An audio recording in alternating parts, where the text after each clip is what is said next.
Badum, badum, badum. Does it work? Is it on? Yes. Nice. Hello, everybody. I think we haven't done this in like 2 months or so. So welcome to a mini painting stream. This is a stream where we talk, where we just have fun, talk about minis, talk about life, and basically do a podcast format. Yes. So you can listen to my beautiful voice while I do some creative stuff, listen to music in the background, and we drink some coffee.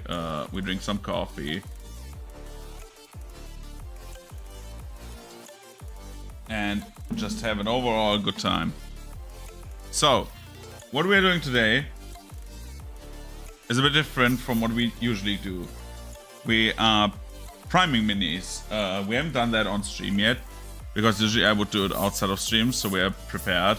But I thought it would be fun to do like a bit of mini prime myself, you know.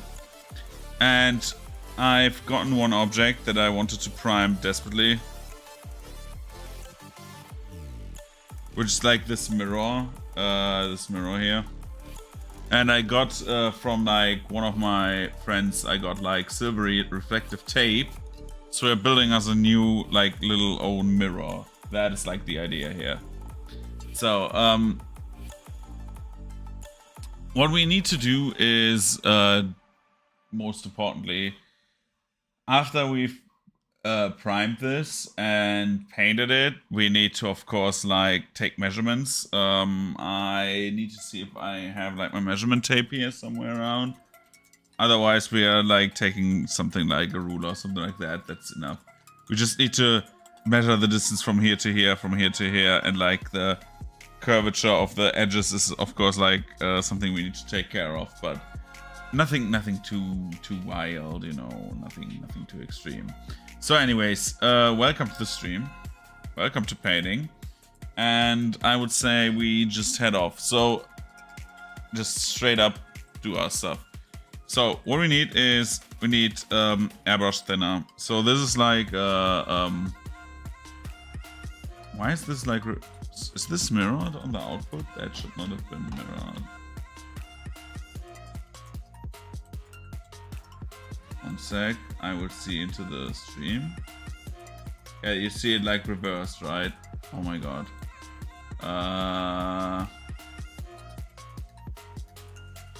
Because right now you see my left hand and it shows it's the right hand. So we transform and flip it horizontally. Okay, nice. Now it's like how it should look. So anyway, airbrush thinner. Usually used to like dilute mediums. You want to basically it's like 25% roundabout of like thinner,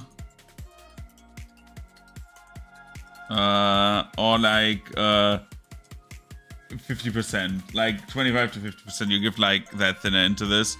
There's like a I think I cannot lie, but in it is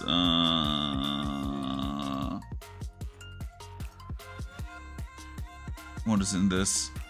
It's at least water-based, a water-based thinner. There's of course chemicals in it, but yeah. So what we are doing is we take this and we take the black we have, just like normal shitty acrylic black. We just want to have like a dark like primer. It doesn't matter if you take model colors for this or not. I just want to have like an acrylic and put that into, well, ideally I would have something to shake it up. So like, let's take this one. I take an old brush. I cannot reach it. Okay, I take an old brush, old painting brush, to just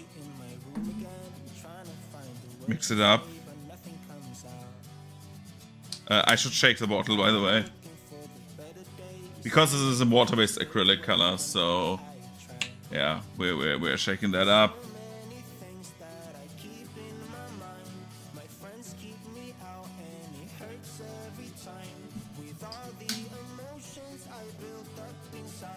I like to have my primed colors more of a grayish tone. So we are taking a bit of white as well.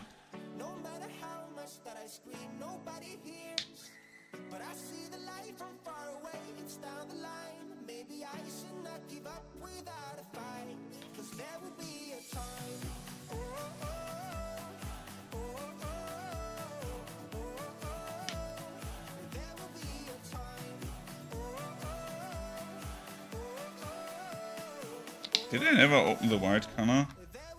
Apparently not. Give me like 5 seconds.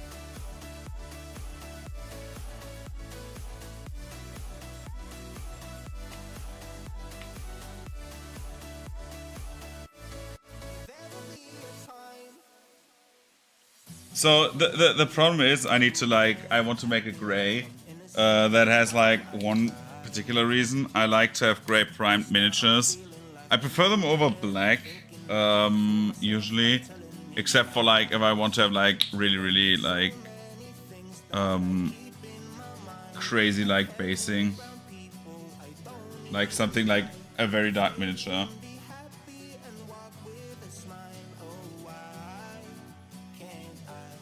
So we take the black and the white. The white does not look that good, to be honest.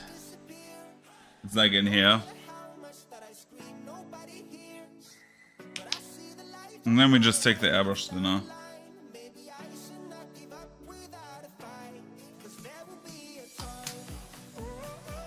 And now we do the thing that you should always do. Mix it really well.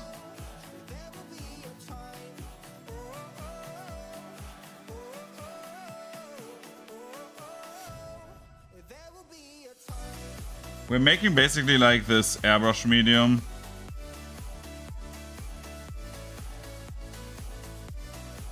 That should have like this like gray, dark gray ideally.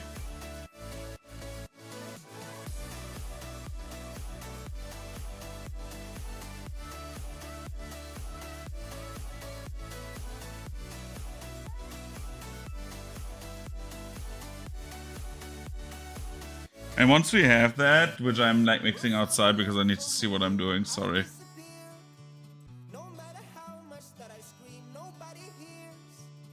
You can see that the white and the color is like maybe not the best that I picked. I should have thinned that maybe a bit.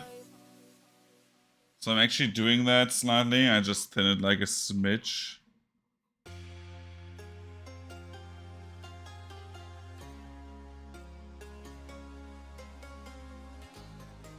Because now we have that, yeah, this is like the gray I'm looking for.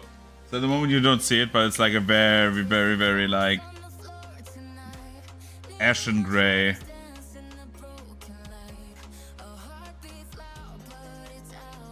So as you can see, I don't know where the color is coming from, to be honest. Put blue on the side. My hands are already dirty, which is bad. We take this here, so it doesn't blow out on accident. And I will turn on my compressor. I don't know how loud this will be, but yeah, you don't hear it. That's good.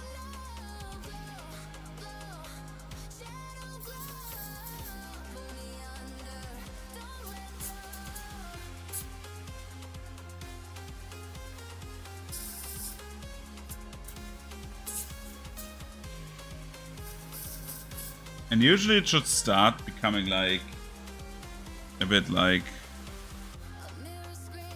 better with like the color output. I don't know why there's not color happening.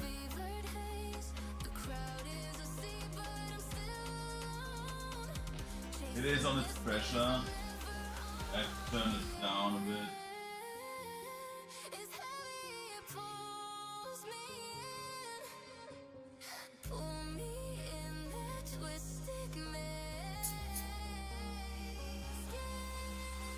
This is bad. There's air coming through, but not color. That is not good. Could have happened that I clogged it somewhere.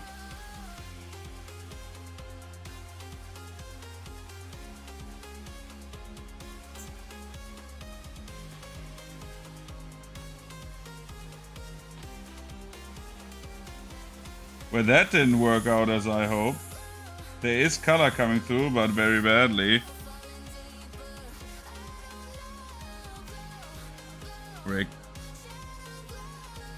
Yeah, it's way too thick. Look at this. This is like very, very thick. Oh my god. This is like already going horrible. Nice. That's great. Forgot to like turn the chat to live chat so I can see everything. Okay.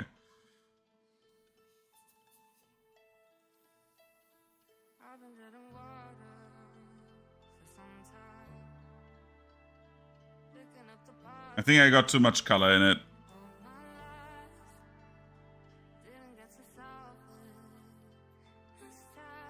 I will use a bit more thinner.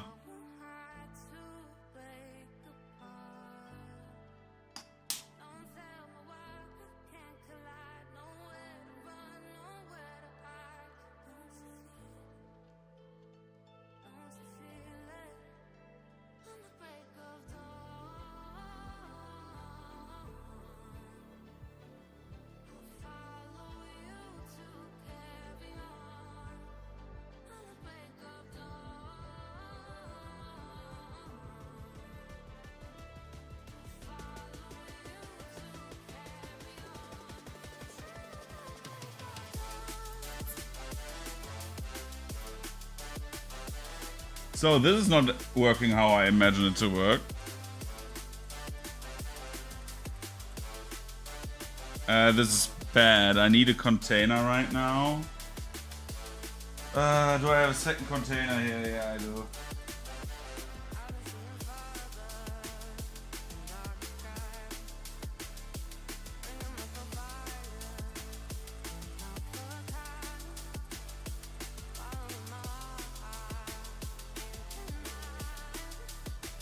Oh, Jesus Christ. One-handed, everything is so hard. I need to pull up one thing. This is so bad. Okay, don't get desperate. Okay, I have an idea. This might be a stupid idea, but I have an idea. Okay, it worked.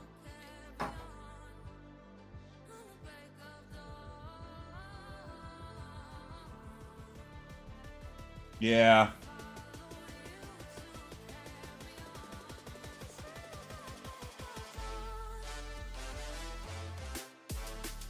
I gooped everything. I will be back in just a few minutes.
Okay, let's try that again. Maybe not that bad, okay? I will quickly see if I can... Oh, I need to save that.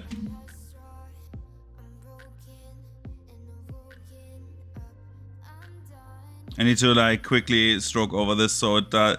Because this was like the worst case scenario that happened right now happened. Because I'm no airbrush expert, let's be real, but...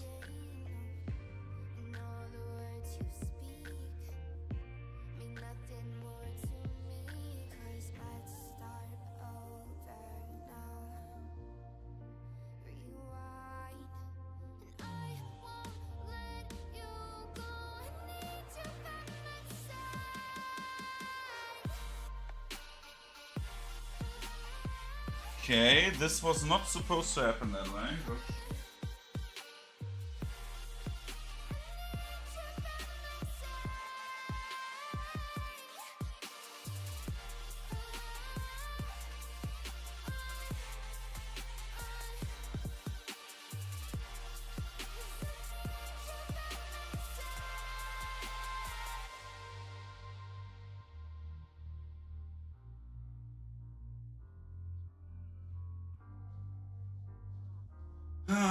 Okay, let's try that again. So, from the top.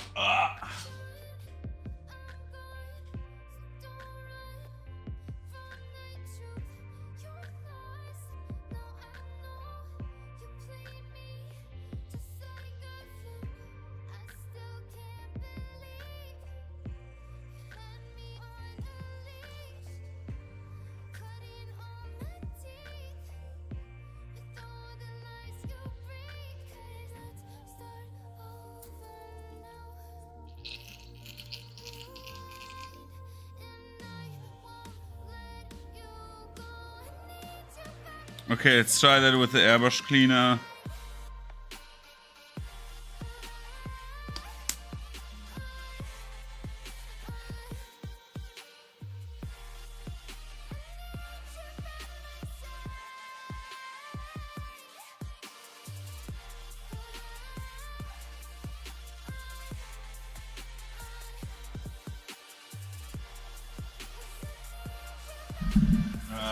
Oh fuck.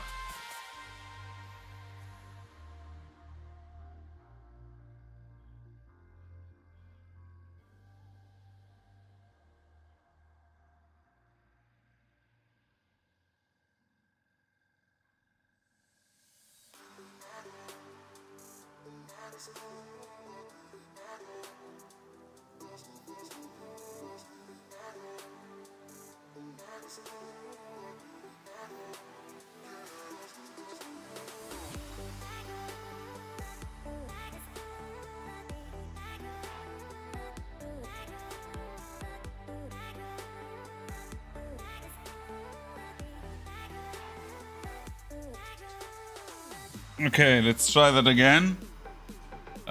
We have probably cleaned our airbrush. Ah, dude, okay. Then we do it like with approach number B.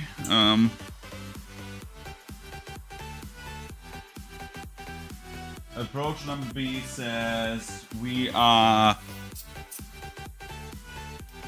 Dude, everything is like rotten.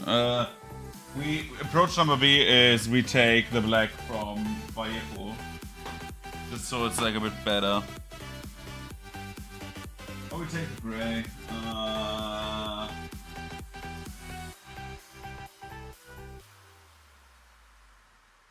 So we are taking just the gray.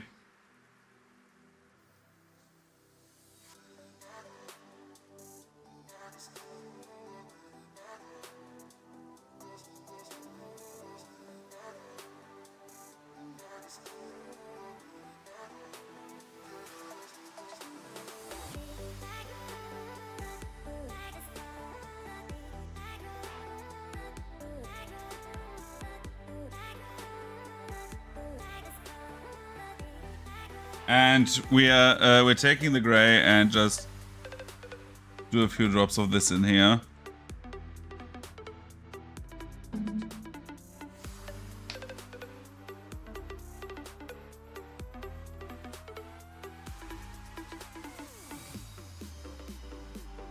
A bit of airbrush thinner. And now we try the same again with a different brush. Hooray.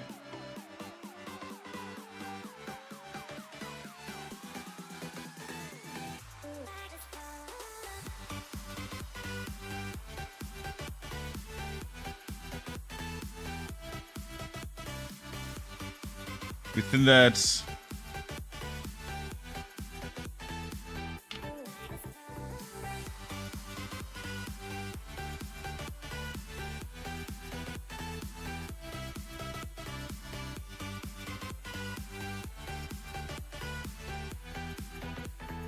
and here it is in gray.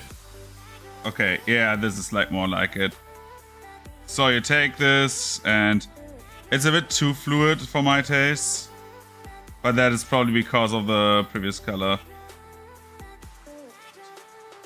But you're taking the airbrush, and then you're just like, with a normal brush, you're just like going over it, just like as like a, just basing, so the color after it dries sticks. Airbrushing is like, sometimes I feel like airbrushing is a bit more annoying than like normal priming with like, for example, with like other priming materials like sprays and stuff like that.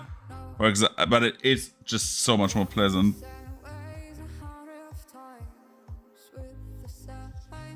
Because it's like basically also giving you like the light of the entire mini, right? And it does not intrude too much. You can go like harder on spots, and you can also highlight with an airbrush.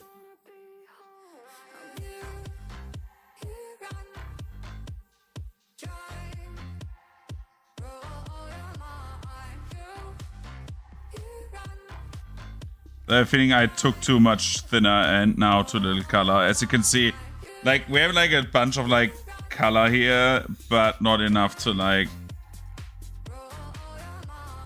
actually like prime it properly. Well, it is primed, but it's like badly primed, right? But we can work around this. Again, the priming usually is like for one of two. You prime for one or two reasons. Either you want to have a base color that is like on the entire model. Say you're playing Ultramarines, like priming blue is like a very smart thing to do.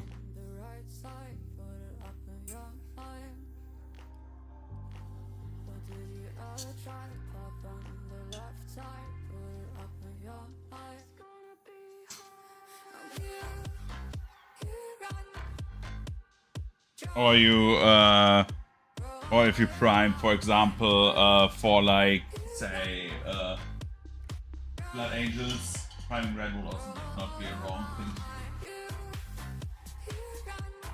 The problem with like airbrushing is it is like an extra step usually, but once you have like you can basically select the color you want, which makes it a very, very, very good alternative to like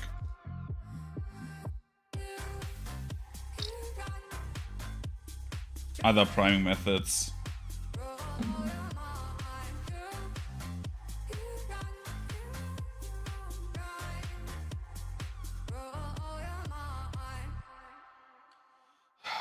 You need to just be careful with the thinner. It's like if you take too much, then you definitely overshoot like we did just now. But if you take too little, you just clog it.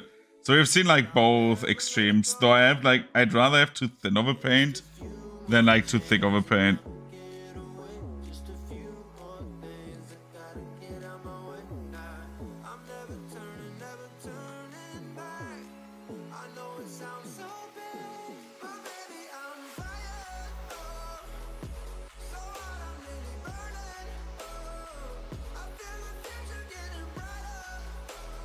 But you can see right now, even with like the very yellow of my camera for whatever reason, that if you do it properly, you get like this effect.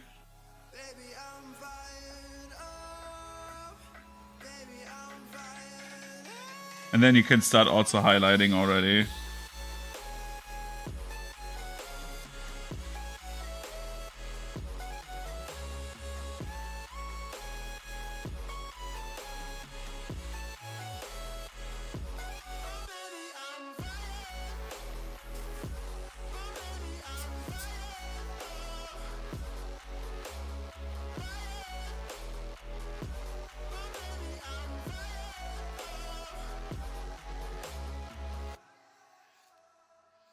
The most problem, like the biggest problem we have right now, is that of course we need to like get into the inner parts of the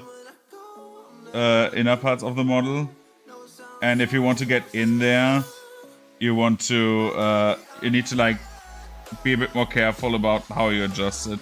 Again, I'm not the best airbrusher of all time, never claimed to be, but it's just a better alternative sometimes to like conventional priming. And when you see like this, yeah, this is good.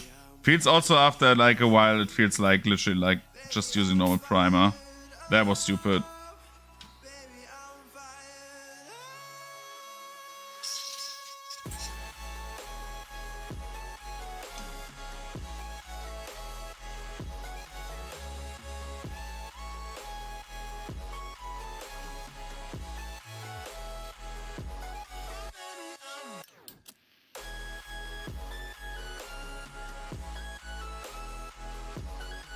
Priming a few more things. I want to prime at least like a few things other than like what we have here right now. For example, this, not the 5-cent piece. This is also not primed. Let's give it a bit of like the gray touch.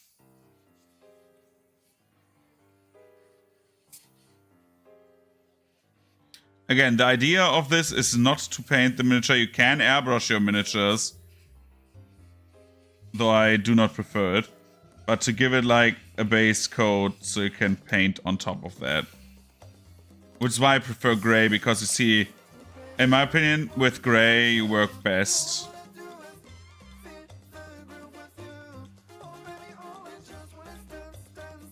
Because you see like the model better. I feel like black and white have their advantages, and gray is like the best middle ground, and I like the middle ground.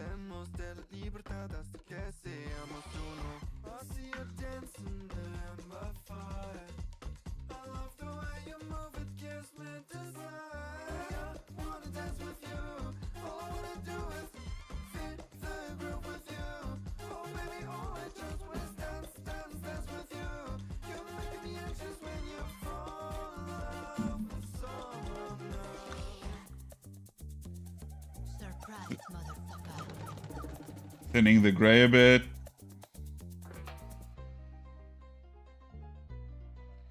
It's crazy that when you have like an airbrush and it works, then it works. And you get the results you want.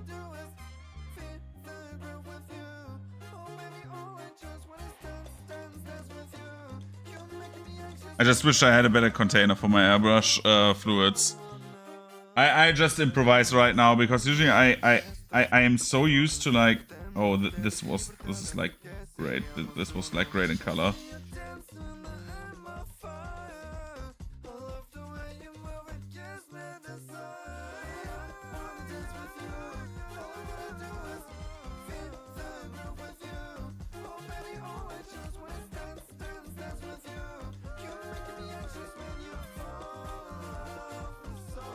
So the thing is, like the thing about my container here is I have like one of those like things here. I don't know the English word for it. In German it's pipette, but I could take a drop of this, and then like hope for it to work, but I'm not 100% sure. And that makes me a bit anxious. So here's like, oh no, I primed that, I think. I will just make sure. Double tap.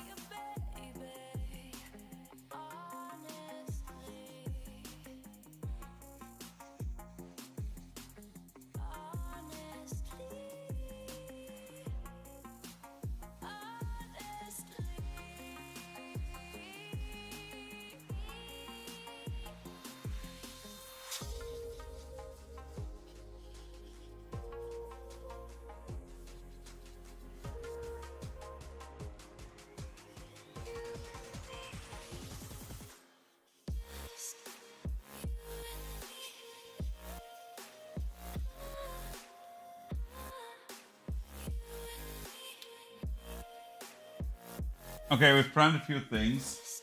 I will turn off this and clean my airbrush quickly, and then we just go into like painting these for shits and giggles. I could also wait. I could prime another model. Yeah, I prime another model. I don't know that. Look. So this is one of my player character models. A friend of mine painted it with his like resin printer, and it looks so much better than my models. I have to accept it.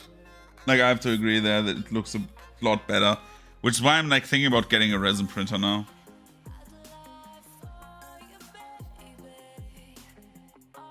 And even for him, we do the same procedure.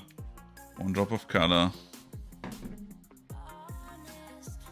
Thin the airbrush with the airbrush thinner. Let's take a second drop of color, I think. I think that we have too much thinner now. Oh no. Do a second drop.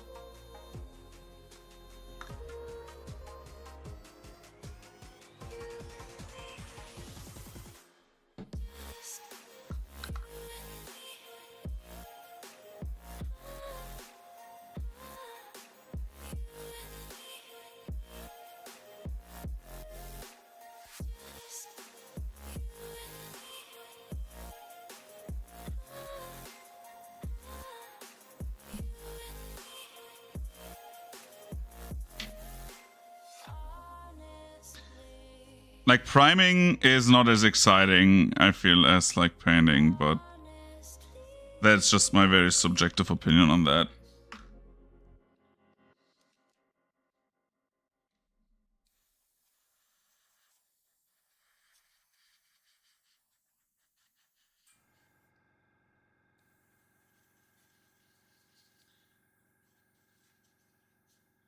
So we're just getting all the color on that model, all the color.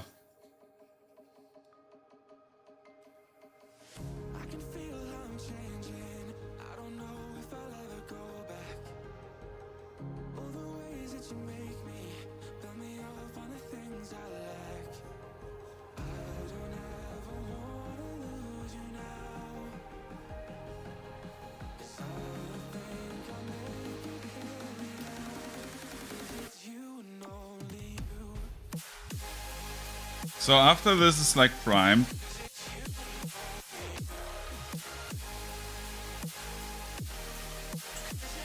we're turning off my compressor that I have here.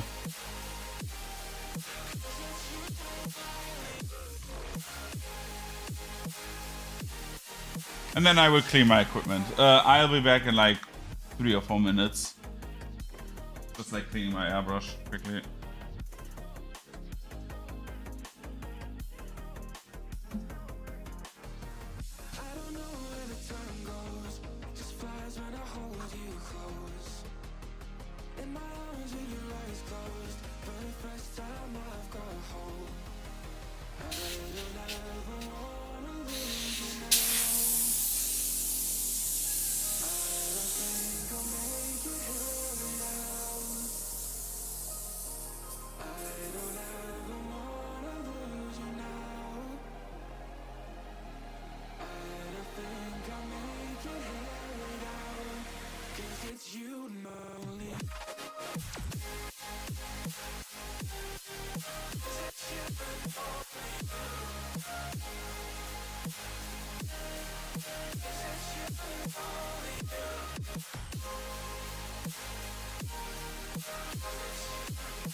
It's you and only you.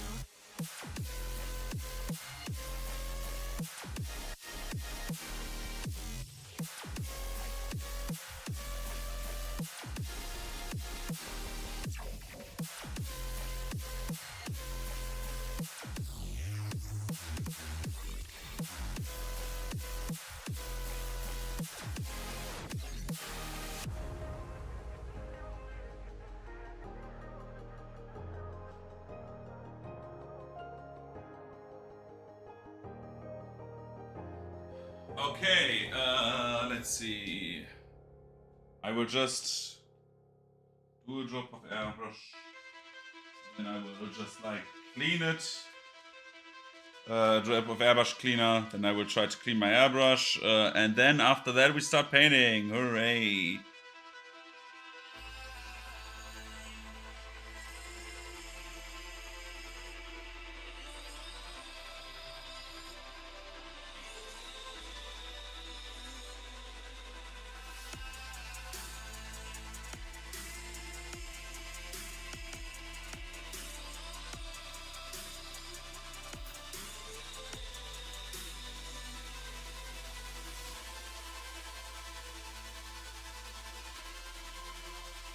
Okay. I think my... Oh my god, that flew like something chunk out of my airbrush. Holy shit.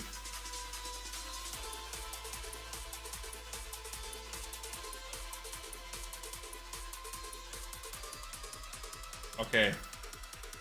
We're not using the cheap colors anymore, I think.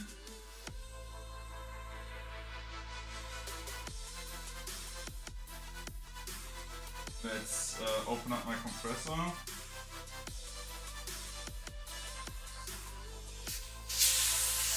And leave my airbrush to dry. And now we are back to painting. Hooray!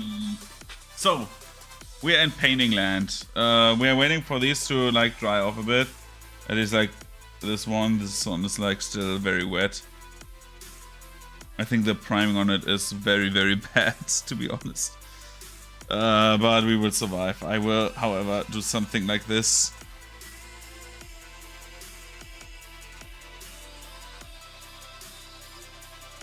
This is way too wet. Dude, it lost like all of its priming on the back. I will try so that we have like at least like a one layer of like at least like priming on the model.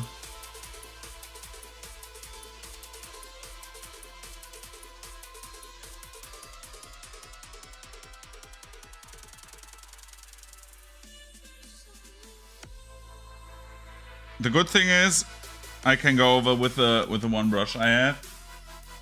This one, and just cover the model.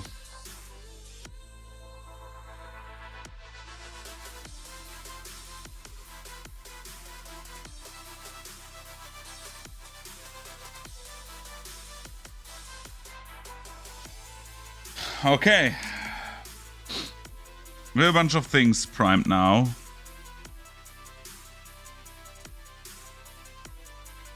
And Cedric will be a stream of his own. We will, however, try to do the mirror today. Though the mirror needs to dry now. So, what we are doing is... I'm looking for wooden colors. So, I want to have like this like wood effect on all of these things. Especially the pier. The pier is the easiest one. Like get a wooden accent on. So I would try to get these to the side. And get the wooden pier over here. This one can stand to dry somewhere around there. Okay, so we have the wooden pier. The wooden pier is, well, I would go with like maybe medium to dark browns for a wooden pier.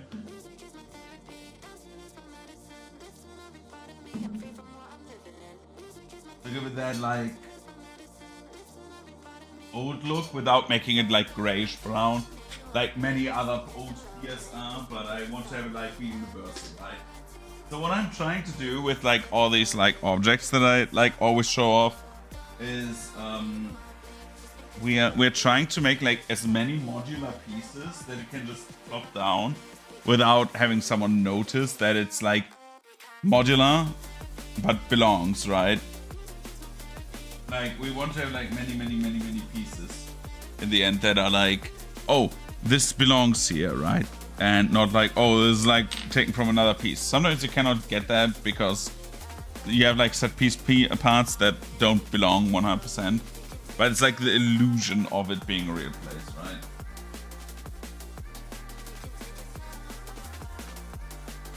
So we want to have brown, and brown. I need to find the darkest brown I have.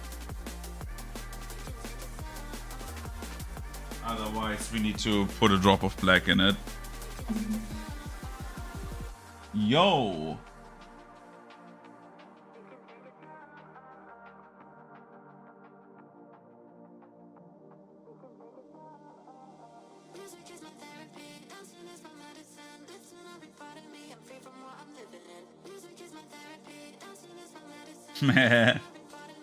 So, someone tried to sell shit again. You're not selling your bullshit on my stream. Nice. Okay. So, we have different things we can do. So, as you know, for terrain, sometimes you just want to dry brush. We're not dry brushing this entire model. We are dry brushing the accents, I think. Because, like, doing the detailed painting would be too much. We have primed this gray. We will take the brown here, this one. And get that to be a bit of a darker color. So I make myself a bit of space and get on my wet palette. This is my dry brush palette, by the way. So 3D printed it myself. I printed because I had problems with like the dry brushing in general. And then when I wanted to dry brush, I always did it on my hand, and I find it way more pleasant on like a palette. So since we have like 20 brushes like lying around, we're doing like that mix of brown and black. Take the paint brush that we had before, and then we add a more brown because this is just flat out black again, which is fine because we can use this dark brown for multiple things.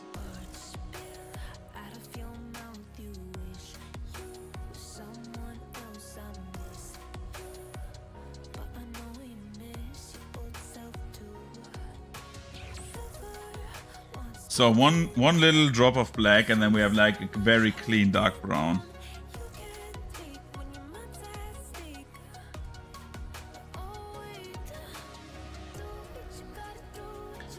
And we do the following. We are taking a bit of water, putting it on the brush. But this didn't change anything. That was bad. But we added water. That is good. There's black.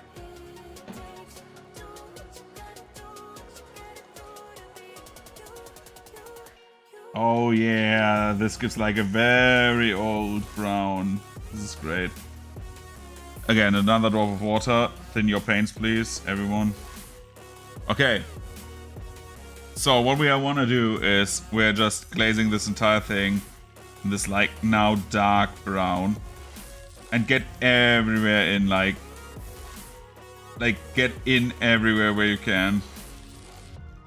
Like, this is very important that we cover the model.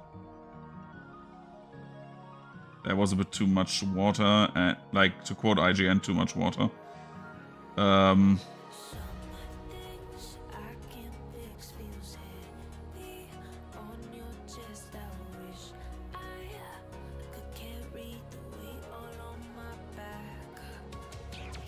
We want this to be like the base color for everything.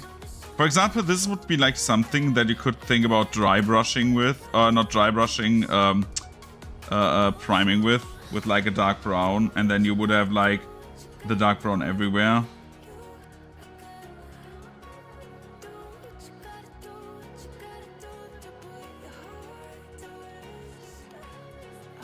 For painting's sakes, I will detach the holding parts of this. Okay. Makes it a bit easier because it's like kind of a wobbly thing. It's like, this is like a pier that is like modular, so you can like put like multiple of these back to back to back. And once you have them like stacked up nice against each other, you can make like a long pier, for example.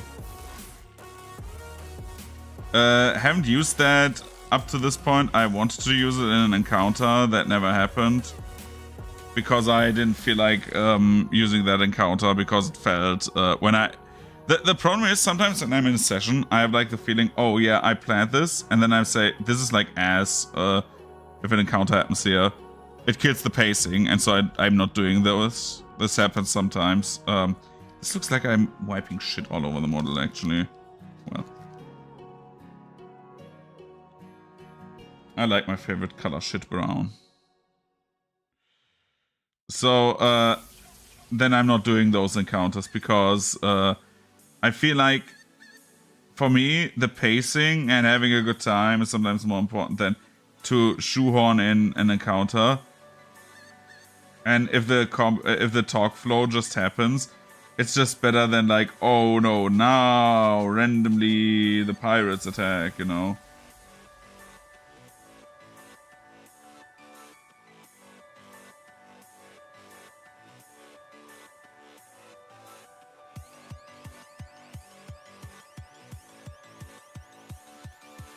So I'm like always like for a bit of like, oh yeah, we need to I need to pace better in some aspects, and then I'm like, oh, I cannot use this because it's like too, like it's taking the people out of the session basically, and I do not want this. I just enjoy it when the players are like not only having fun, but when like the story flows. At least that's important to me. I think story flow is very, very important.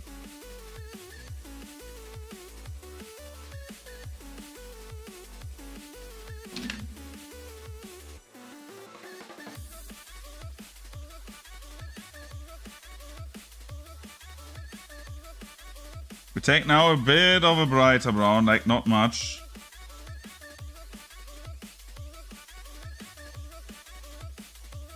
And just sweep over this in very fast light strokes.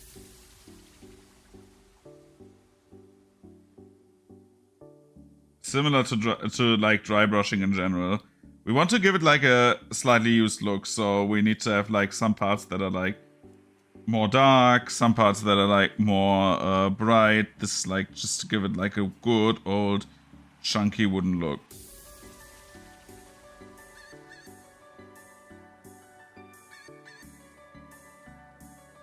I should not paint on my palette, by the way. I don't know why I'm doing this. We don't need the dry palette right now. Go to the side.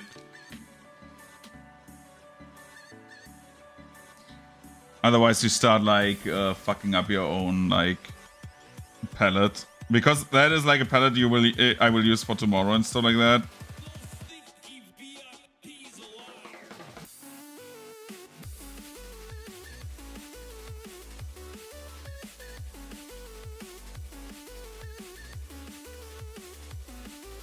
So like nice chocolate brown, we're doing the underside.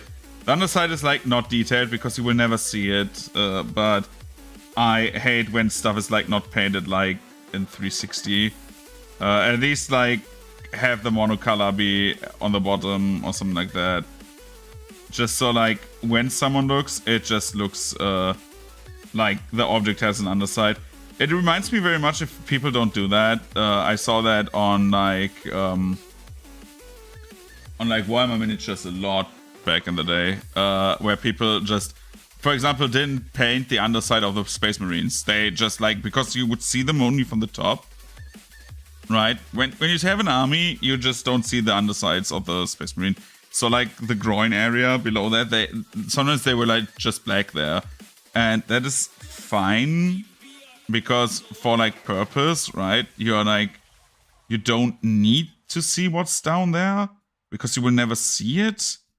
But for me, it's like, it reminds me very much of like old games that had like, to save up on space, they had like not load, or they had like objects that were, for example, if you had like a box, and it's like a static item that cannot be moved, you see the box from like the top and the side. So the box's top and side is modeled, but to save like space and processing power, they would make the box basically see-through on the bottom because there's nothing in there. Like, everyone who plays Gmod knows what I mean. Like, some items were like not rendered from the back because you will never see them from the back.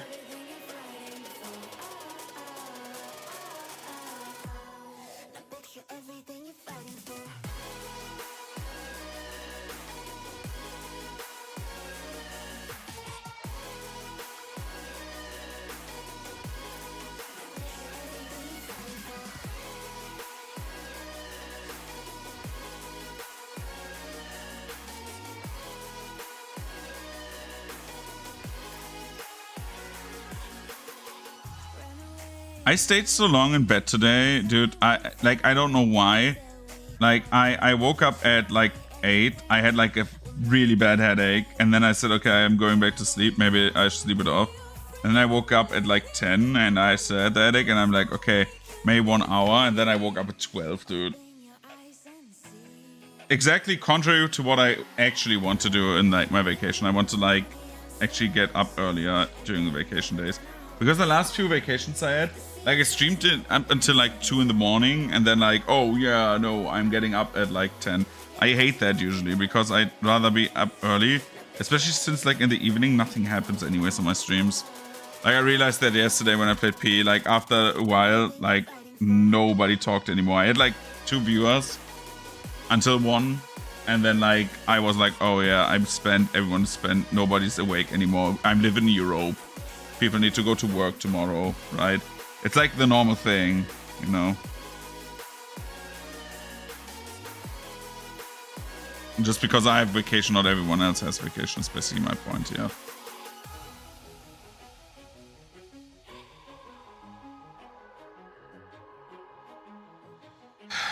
While doing this, I really realized that I should have just like primed them brown.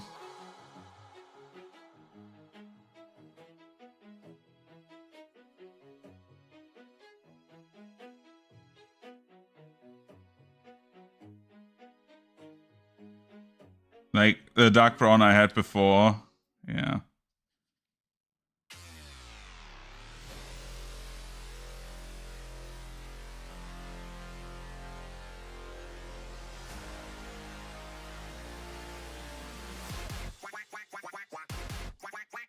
That's definitely a song.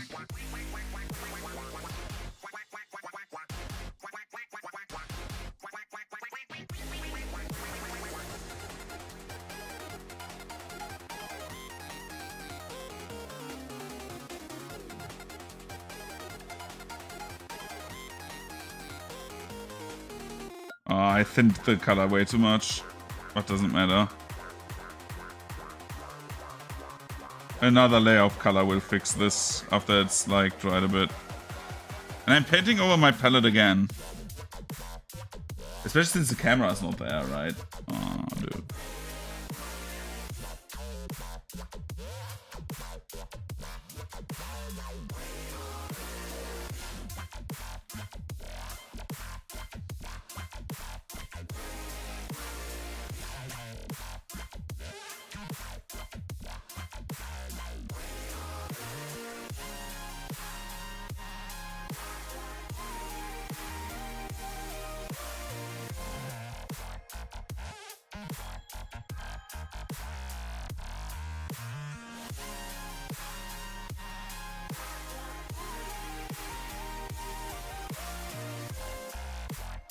So yeah, once the dog is like a bit like painted,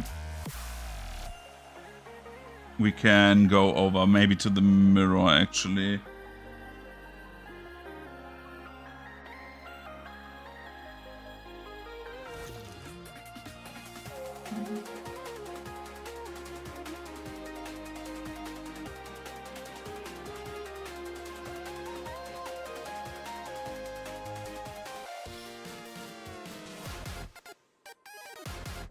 Oh, nearly dropped it. Oh my god, I nearly dunked that into my coffee.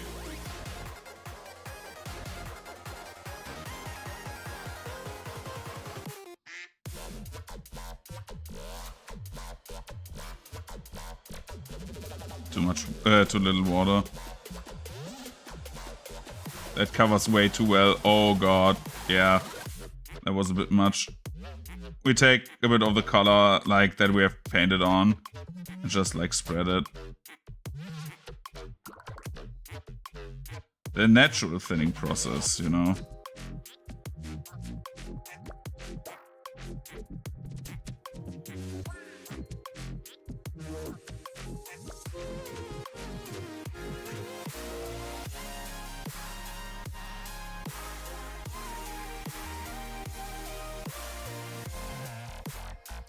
The problem is I have so many dogs, dude. I have so many dog parts still. I think I have still like 5 or 6.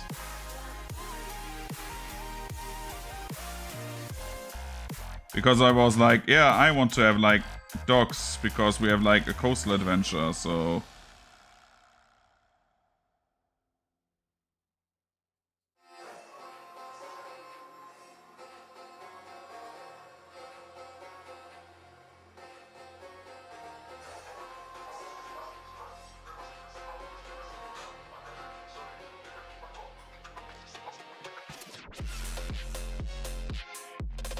We're going one coat over this still, because this is like still a tad too bright.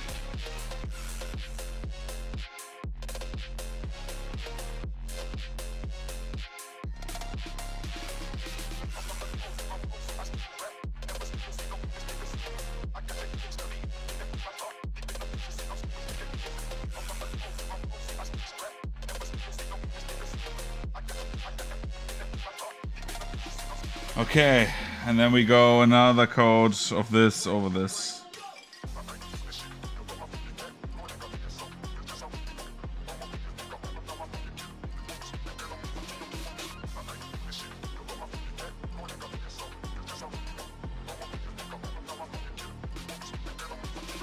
Getting that brown everywhere.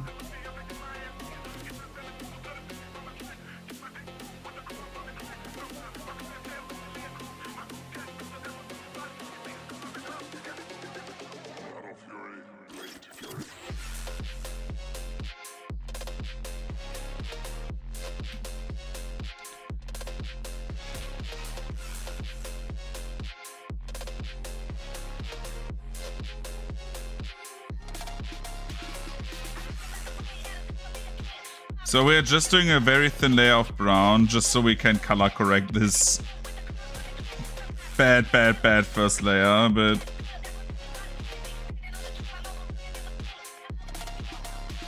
I want the mirror to have like a slight different color than like the pier. I want to have it like a bit of a maroon color. Is it maroon? Brownish red. To tie around my bed at night, I know I've lost the fight. To erase your face, my mind. Awake, I lie here staring up beyond the sky.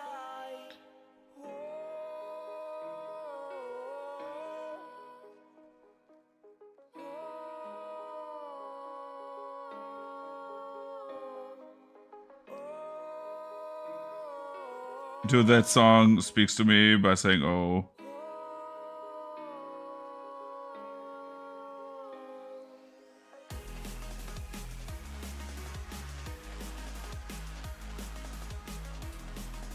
This is like not even like close to final.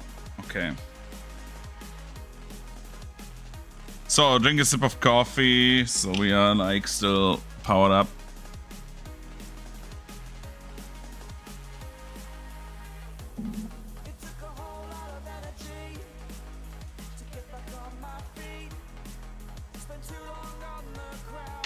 So this is from like a cave set. I need to like do a bit of like color correction and like camera settings.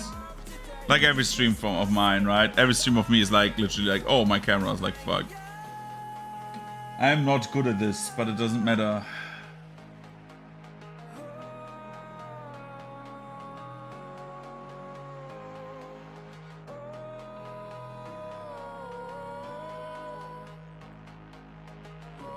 Let's do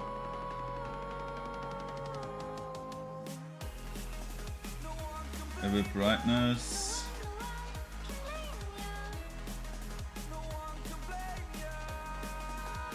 A bit like this, saturation. I can increase the contrast a little bit.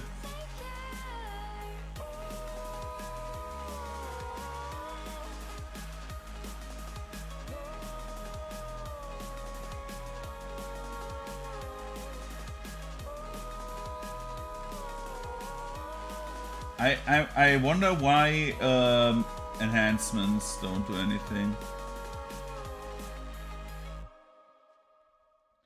So I'm like wondering, how does this look? Yeah, this is like, you know what I put on? I said do like the whites yourself, right? Like try to like correct the whites by yourself, and it's ass. It's absolutely ass. It looks like it puts everything into a gray filter for whatever reason. So, this is a cave part. This could be gray, but I have other plans. I'm still going with the browns while the other stuff dries. I will go brown and white. We are going with gray. I mean brown and gray. So we're doing like this, like rocky gray, like this, and then we like one drop of this.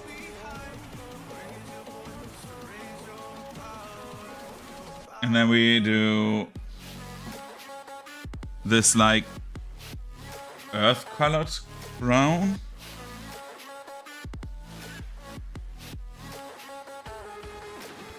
And then have them mix a bit, right? So we just have like this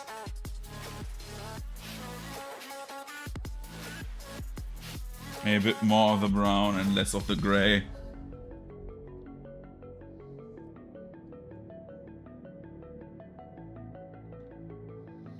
I want to have like that very, very, very like stony brown, but not sandstone. Like I'm talking about like, for example, this is like a bit too.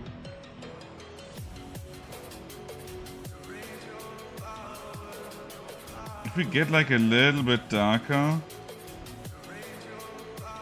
take the other color in.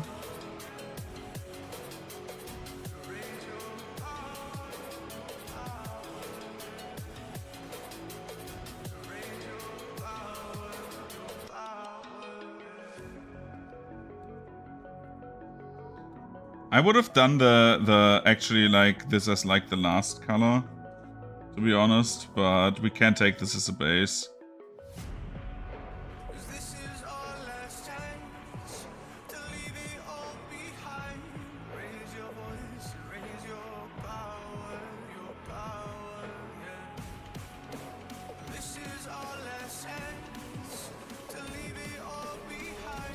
We're doing multiple layers anyways, so we can influence the colors a little bit here and there.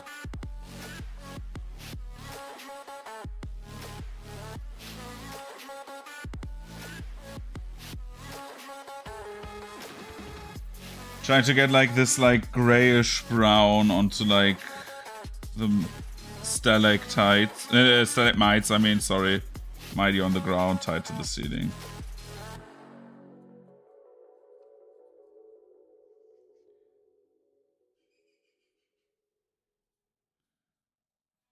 Every day we escape, losing all of our faith.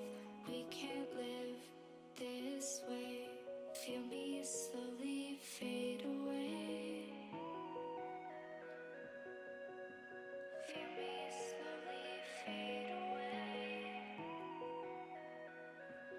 I feel like this grayish brown is like more like in a general like cave way, right? Where you say, oh yeah, you're in a cave and this is like the color. Nobody would bat an eye too much.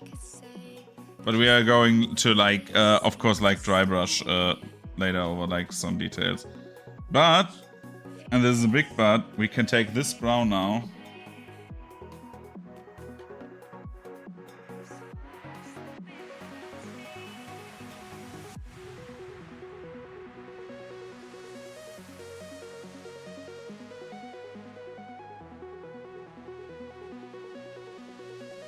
And go over some spots here. Very, very, very carefully. We don't want to cover the entire thing here. We want to have just some spots where you see, oh yeah, that is where people walk, you know.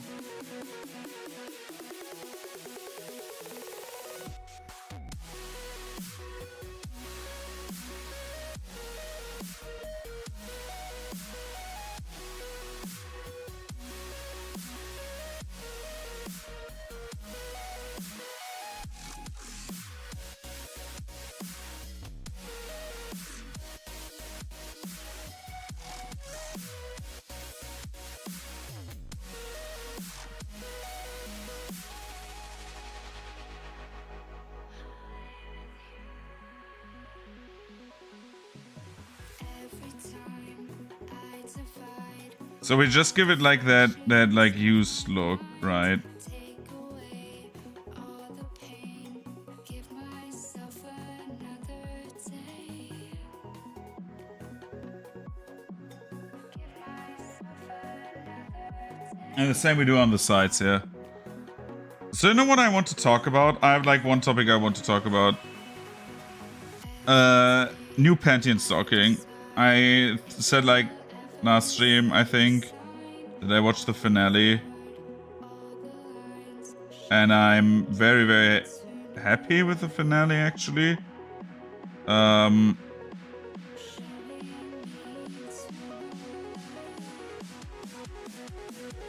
So I have to preface this. I'm like a very big fan of like, for example, Drawn Together, right? I love the raunchy, like very, very early 2000s humor.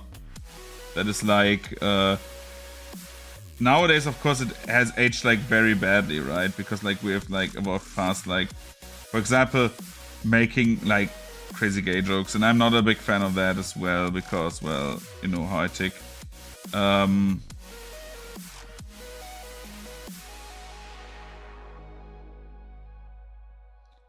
But like, it's a bit like, I don't know. I really enjoy Pantheon Stocking as like a show. I feel like some storylines are like of the new episodes are not good. Like some, in my opinion, are stinkers. For example, I didn't like the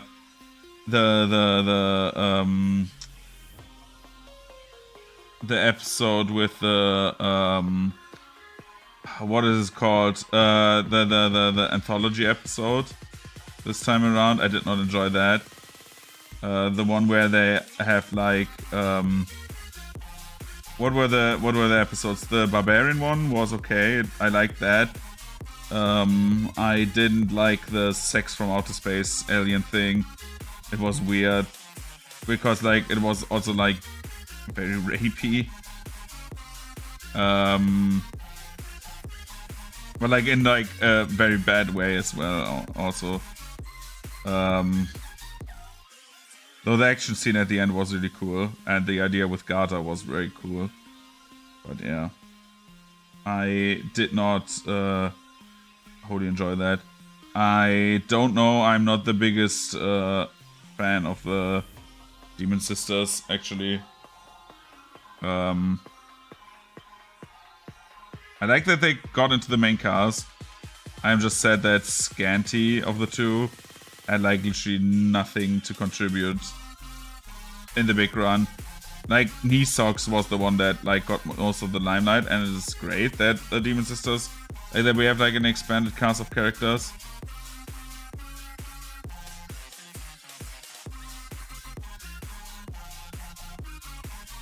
I also do not like I liked the idea of Gunsmith Bitch, but I did not like the execution of Gunsmith Bitch.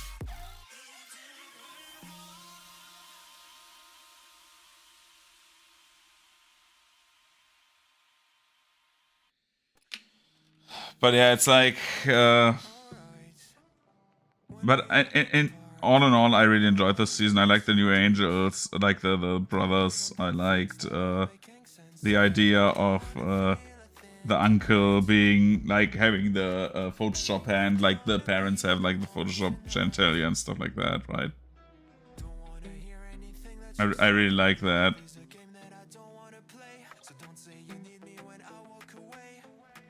As soon as you ever become a god or like are a god, what is like probably what I feel like, you basically have like also a photoshopped limb on you.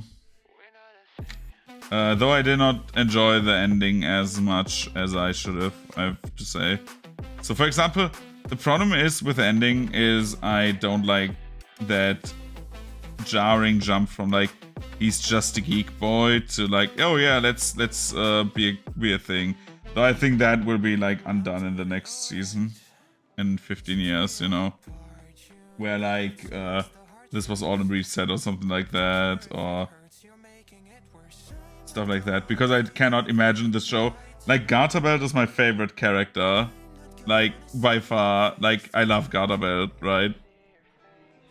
Like the shit he says and how he says it, like the voice acting, even when it was like before the voice actor change, like Gada was such a funny character overall.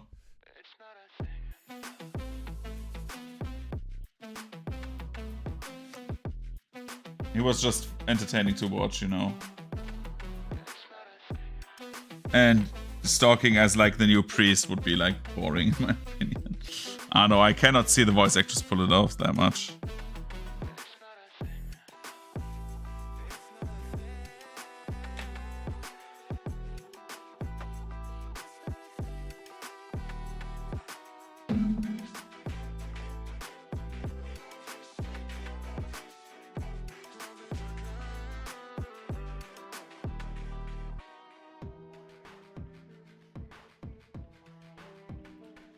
So yeah, I'm waiting just a bit for like stuff to dry. Also looking into my WhatsApp message.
So regardless, what is it for like this week? Sorry. So today painting stream, tomorrow painting stream probably. Wednesday is at least probably like only an evening stream. Thursday we can stream until the evening, with like a break for the raid, and then like Friday is German stream. Friday we do. So the plan would be to do a German stream, and the stream would be a German game, which would probably be Gothic 1. Would be the idea that we play Gothic 1 on the German stream. I don't know how long I need for Gothic 1 still, because I haven't played it in like a long time. Or we take another German game like Deponia and play that. Or we do 50-50. I'm still like thinking about the 50-50. The problem is my friends will no, everyone will be home on the German stream. So yeah. So we are doing one German stream, I think, this week. Whoever wants to come, of course, is welcome to. Definitely.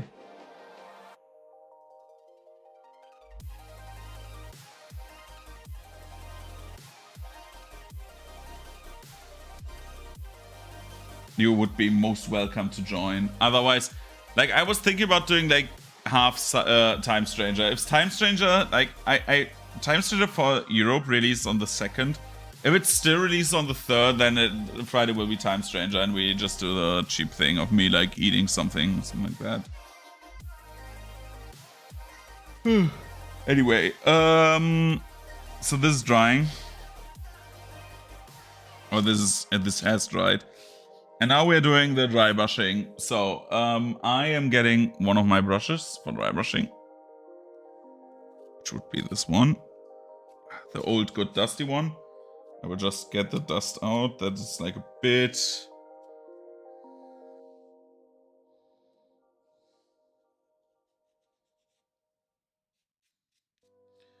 a bit better. Okay.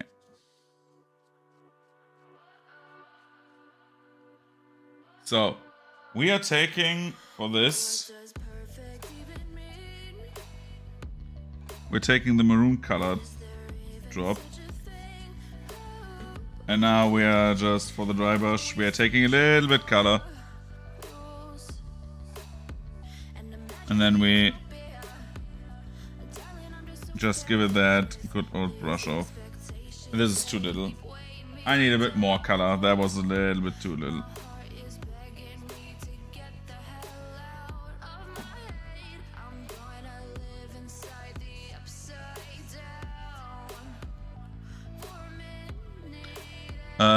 Where is my dry brush palette? It is here. So I want to have a dry brush palette because this palette, if you look into it, it has like a few like models size down, and you can like try like stuff out, like, okay, how much do I need, right? And for example, I will get it like the color on my hand, and then we can like see, oh, how would it look on a rock? And then you would realize at some point, oh yeah, it's enough, and then you go over this.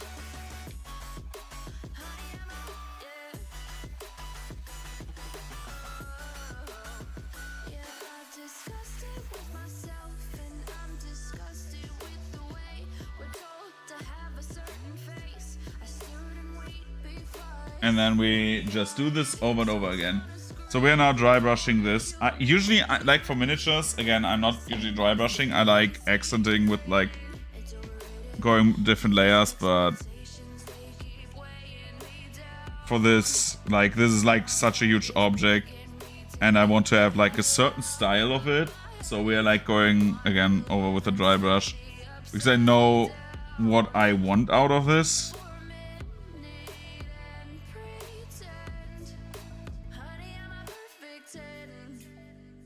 So we're like just dry brushing. The problem with dry brush that I have usually is you lose so much control over the color. But since I don't care about control of the color, because this is like a natural object, like a pier is something you go to and see, and it has the color it has, right? So I'm like trying to get like a certain visual of like, oh, this is like been in use for a long time, so I'm just mixing different colors and dry brush over one another now, so we get like this like nice mixed wood feel, you know, like, oh yeah, there's somewhere where someone walked, there's something where someone dropped something, you know, where you have like all these colors intermingle in like different ways, shape or forms. For example, I have like the middle be like a bit brighter, you know, because usually like people would drag objects here and there, so it makes sense to be a bit brighter, and the corners be a bit darker, you know. Again, dragging, dropping, walking, like all of that. Like, you need to understand like how the material works, right? So for example, the dirt on that is like not like, oh, it gets dirty over time. Like, it's particles from like everything. Just seeing how we cover. We don't cover at all. It's just dirt particles that like collect on that and get like basically like, yeah, settle down on the wood. And so when someone walks over it, like, of course they get removed. They stick to the shoe then, right?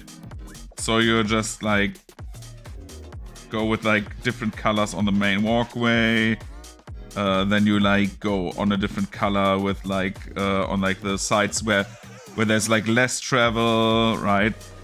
Maybe like a bit more of the darker colors. Maybe we keep even the colors because like at the moment you see it a bit badly, but you should see a bit of like color gradient. If I turn off the light and put it here, no. Yeah, you can see it like there. If I hold it like this. You have like a bright color gradient in the middle. And the sides are like a bit less used. So it stays dark because nobody's walking there, you know?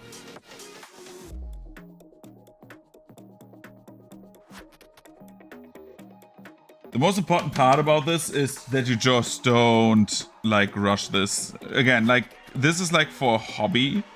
It's important. Like, for example, I always read on the internet, especially like on miniature stuff and stuff like that. Oh yeah, how do I paint my army fast? Like, except if you're going to a tournament, fast is the wrong thing. You want to have like something personalized. That's like the beauty of this hobby, you know? Like, you have an object. It's like not like painting where you go from the get-go, like actual painting, which we also want to do on stream, but like you also have like this object that you can customize yourself, you know? And like to like go on a little tangent here, that is what I love about, like, for example, being a dungeon master. You know, the people have ideas and they need to put them into concepts in like a certain set of rules, which makes them more creative. And sometimes like freedom does not breed creativity. I feel like limitations and rules sometimes breed even more, because we have I think we have like been so spoiled by choice, because like, oh, everything has too much, like they have like 15,000 things that have like 50 million choices. You're like, oh, okay, I pick something, and then like everyone picks like the weirdest thing ever, instead of like making a concept work for yourself, you know? So instead of like saying, oh, I need to have a vampire, like I need to have a vampire subclass or like class in an RPG, you know? It's like, how do I make what I have work so that I could basically roleplay vampire, right? Even if like class features, like just renaming them or like just flavoring them. That's like the beauty of this, and this is like the same with this hobby here. When you paint something, you just have like this pier, and I could make it so different. I could say, oh, it is like green from algae or something like that, and it's still the same model, right? But it has like a different color, and so like the color itself gives it a different story, you know? And this is what I love so much. When you have, of course, like something that I do right now, where I just try to make a template for like standard pier, you know, where I'm saying, oh, this is like a pier that can show up in any adventure, right? Then, of course, you have like the same pier appear be in multiple adventures, and it's not an individual thing. Like this is the point of like having a modular, making my own modular collection of like parts, right? I saw like someone like DM a D&D session and who is also a 3D printer, because I saw all those 3D printed assets that I also use. For example, like this cage here, right? It's like one of the first examples of like that you see on Thingiverse. So like I was like, oh yeah, why am I surprised? It's like one of the most downloaded files, I think 15,000 times. Like, obviously some people have that, and it's great. It's good. I love that. Take the rest of the color.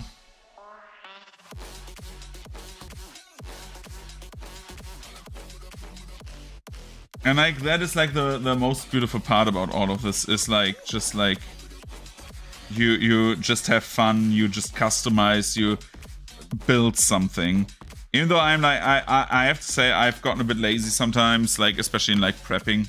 I've become a bit more lazy over the past few years, and I want to pick that up a bit more, but I need more time for that. Oh god, you don't see anything.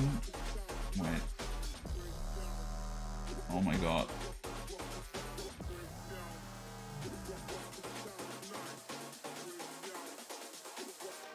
Okay, now we see the events.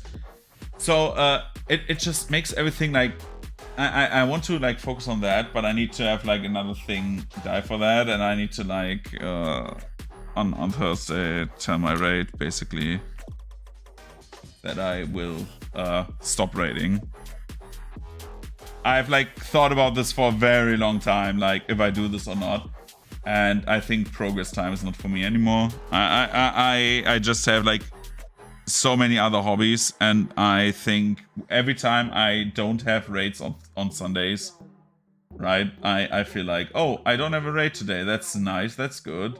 And I'm like, cool. And when you get to that mindset, you are just like there to like, I don't know, you're like 5 seconds before disappointing your entire group you play with, which is like a huge responsibility, and I don't want that.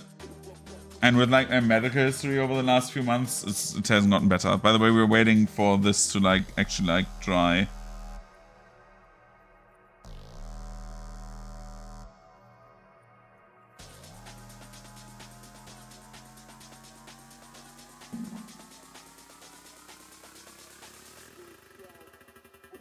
But yeah, that's basically my sense on the entire situation. Like, I love my raid. I love my raid group. They are very fun people. I play with like over half of them. I play Pathfinder every 2 weeks. But I would rather not raid anymore. Like every Thursday and every Sunday. I feel like I distance myself more and more from MMOs over the years, because I feel like even though like most people my age actually start playing more MMOs again, I feel like I just don't feel it anymore.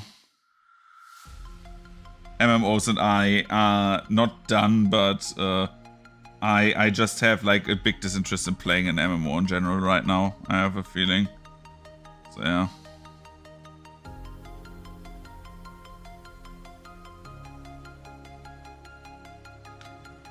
I thought about this for long, and this is like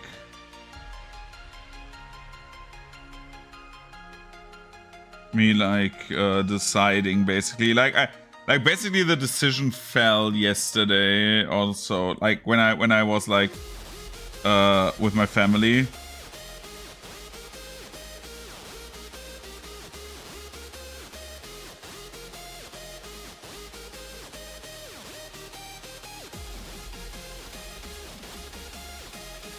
I was like, oh, I like doing this at the moment more than like getting this Sunday to like meet up and do stuff.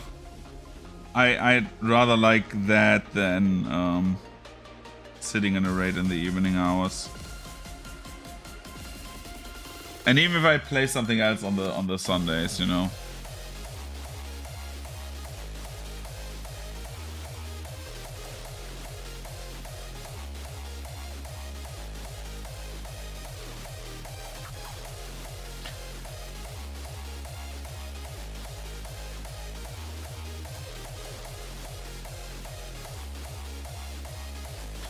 Look at this nice grayish brown. That is what I wanted to have. I wasn't like 100% sure at the start, but this is like turning out great, actually.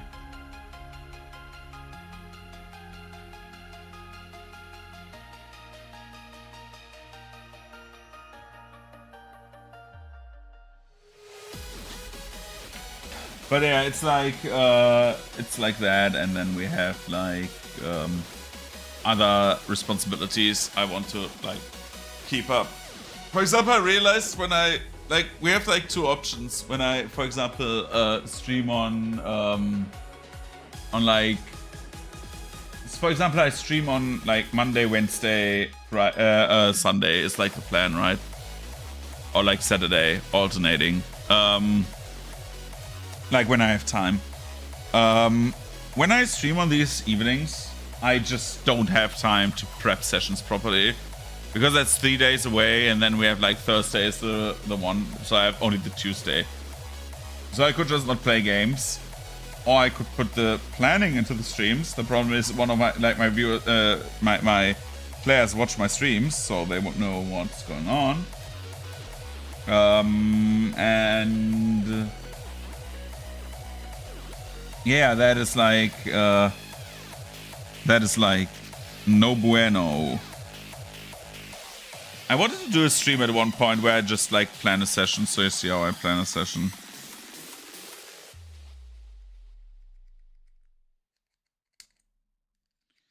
It's like not that complicated, like to DM actually. It's overwhelming the first few times, and sometimes you have evenings where you're not like 100% on top, but yeah.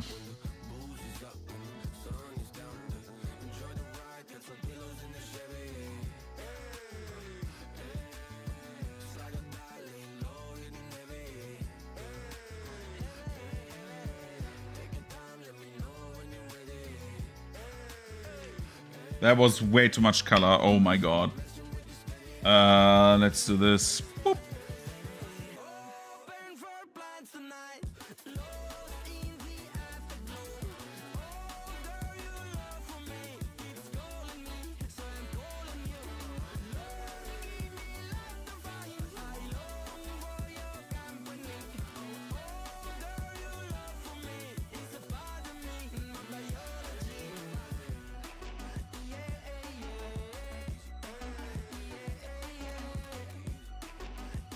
Is this a song about someone like wanting to like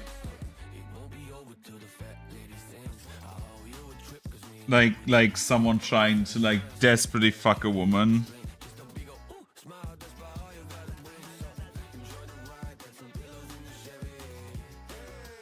Like, I know that I can be raunchy as well and talk about sex a lot as well, but like I know it's one of our prime needs, so it's natural that people talk about it. It's like, it's also something that like the big majority of people affects, right? Like, you don't want to believe it, but many people fuck.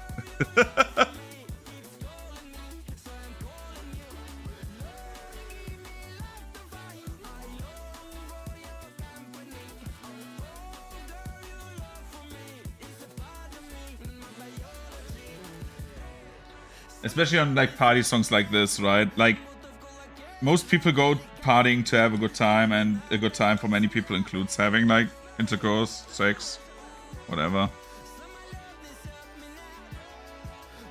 I hate talking around the word sex, dude. It's like something so normal, and people act like, oh no, think of the children. And I'm like, good thing that I have like, I think I have not a single child watcher. I think I got one over like the entirety of the Pokemon run. The rest were like all old enough so I can like curse and drink and do shit.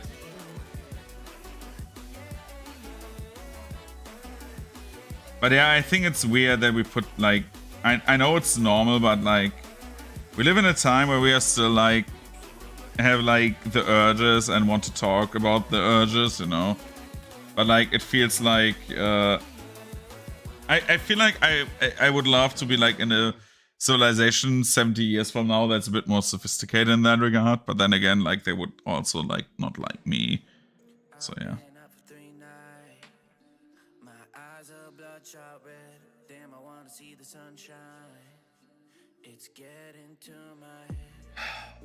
So yeah.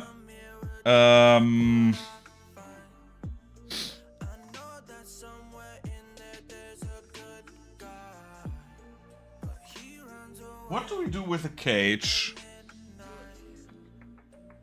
First of all, we are getting rid of the strings, dude. The stringing was very bad on that model.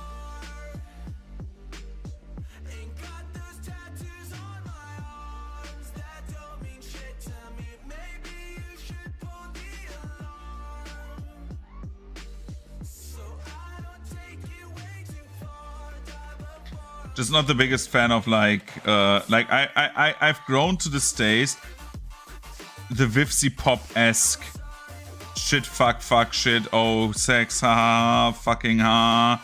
Like, it feels like we are moving more and more into like a cyberpunk world, and it's like depressing. I wish we had like a higher standard for ourselves as a species.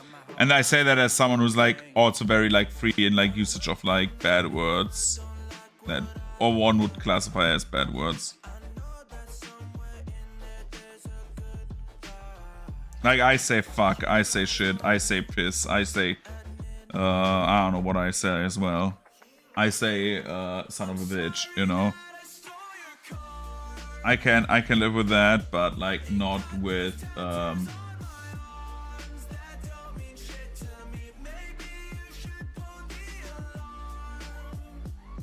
Um,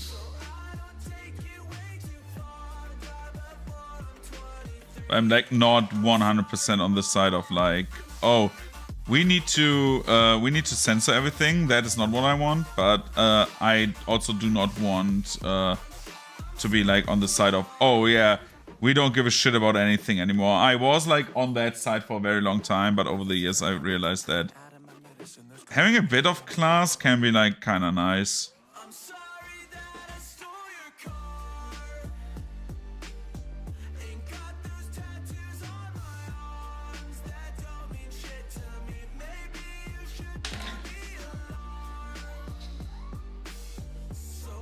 So, what colors do we want? We want to have...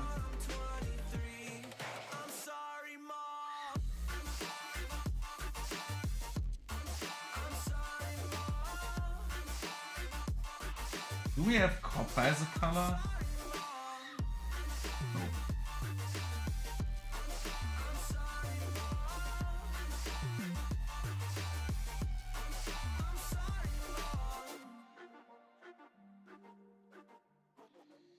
I have an idea. We take gunmetal, right? Gunmetal is a good color, I think, for the cage. And then we, I could try to make full metal as like a coloring, but I don't want to. I like actually having like actual metallic colors.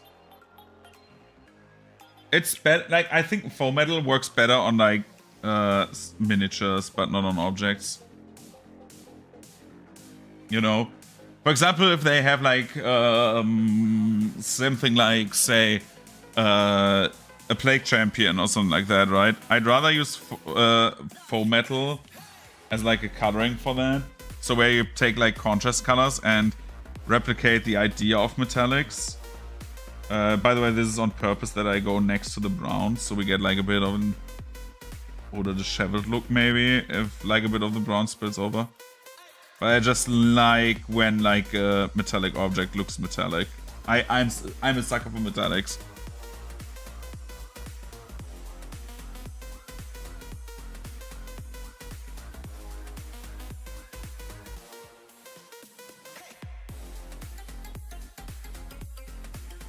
So for the most part, you can see like the reflection already.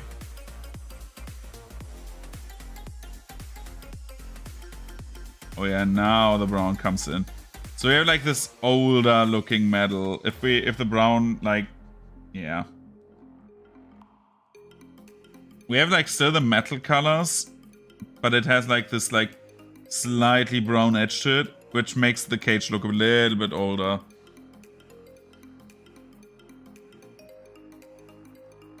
That was way too much. Oh my god, I shot so much gunmetal. Fuck. Now I need a slight drop of maroon.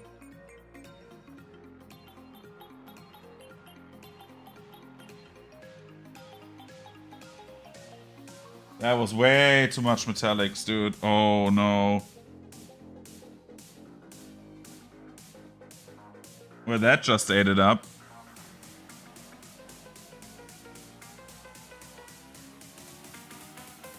Well, so much for my plans.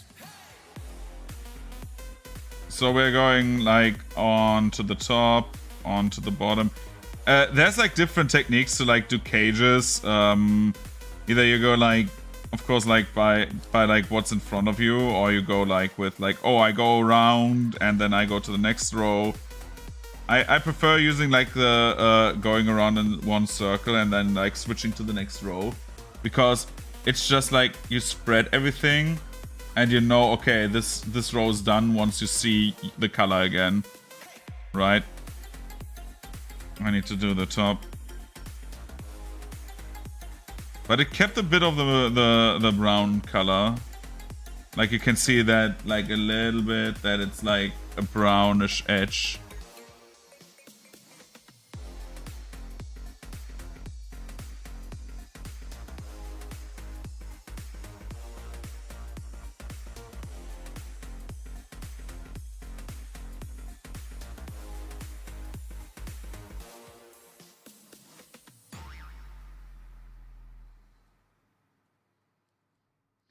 The problem with like cages, which is why I don't like to paint them, is because you have the inside. When you have like an inside, that is like sometimes so horrible, dude. But the good thing is I have like other cages as well, bigger cages still that need painting, so we didn't waste the gunmetal, but it's like sad that we use so much right now.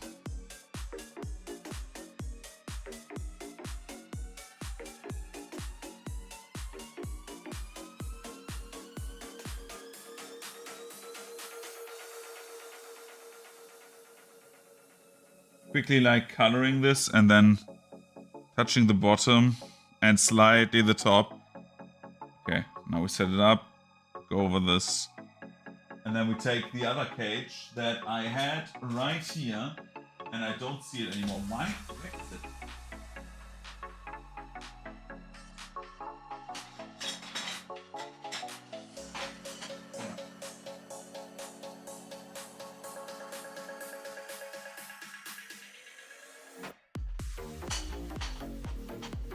Okay, that is actually sad because somehow one thing broke.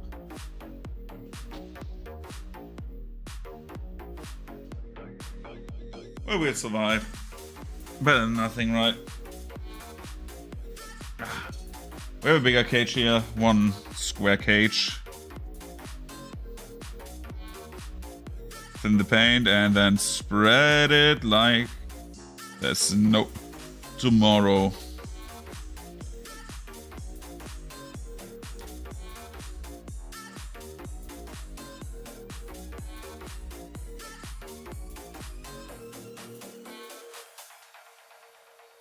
The thing is, one of the rungs broke off. Either I find that right here. If I find it, it's okay. If I don't, we will survive. I will use this as like a broken cage. And then we will do a bit of decor on that.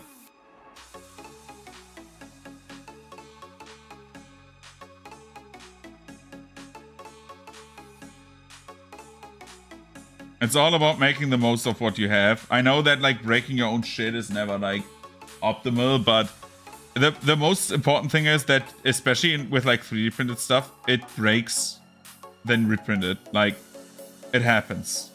It happens to the best of us. It's not that bad, and you can salvage mostly everything.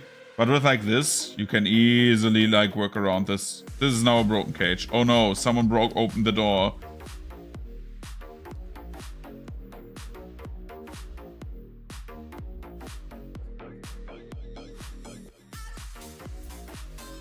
And the worst part, I have the STL for it. I just print one of those rungs. It takes like 2 minutes max, probably less even. And then I just replace it. Then I just glue it back on. Having a 3D printer for like hobbies like this is a godsend, by the way.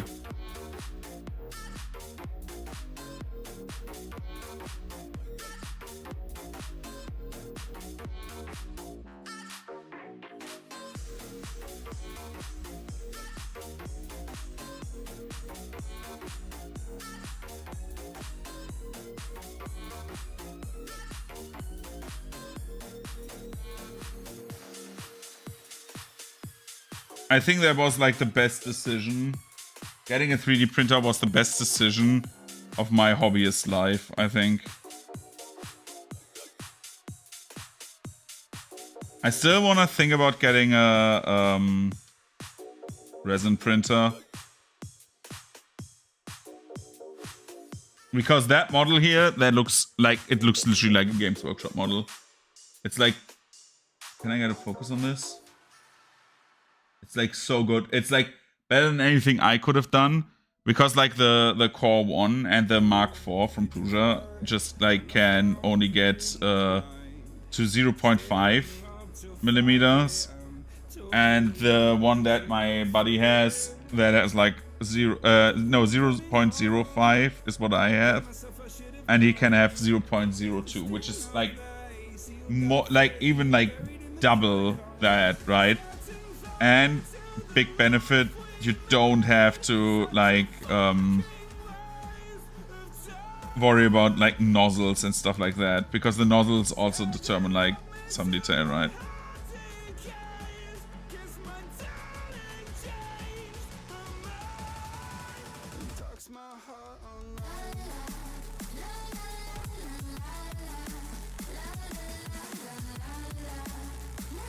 So yeah, I'm like super like thinking about this, because like I have to face the music. Like basically, Terrain is like awesome on this one here, because Terrain is just like it prints so fast. The core one, it's just so fast.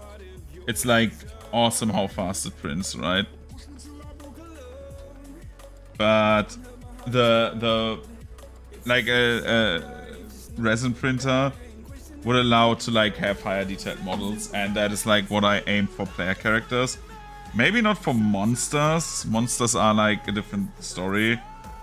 I usually like don't care about too much detail of like not set piece monsters.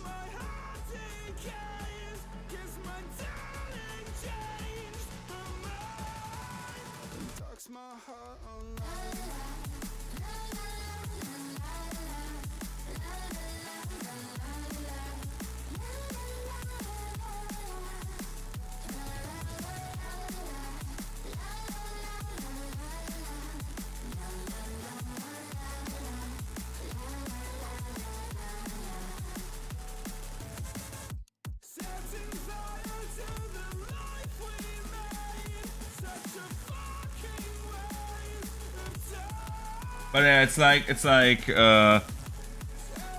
what I also want to do is maybe as a community project, it would be like, okay, what STLs do you need to make like the Pathfinder monster compendiums? Like scrounging up every STL you can get and make like a big compendium list. Because I feel like, for example, the bestiaries, right? Because like you have like some D&D overlap, of course. You have a lot of D&D overlap, but I feel like sometimes with Pathfinder, it's really hard to find good STLs.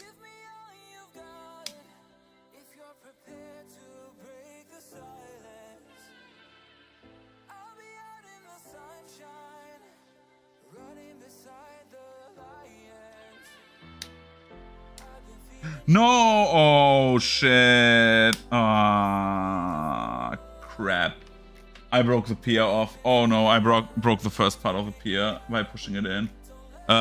There's thankfully something that helps us. I need to get up.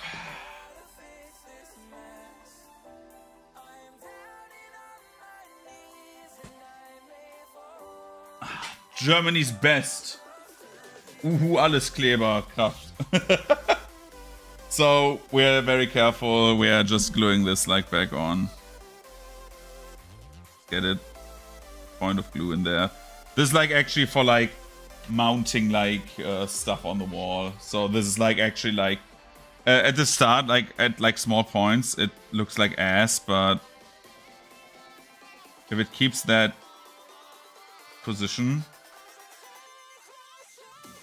and goes in, this will like hold until like World War IV breaks out, dude. So we've done this. This is like still drying up.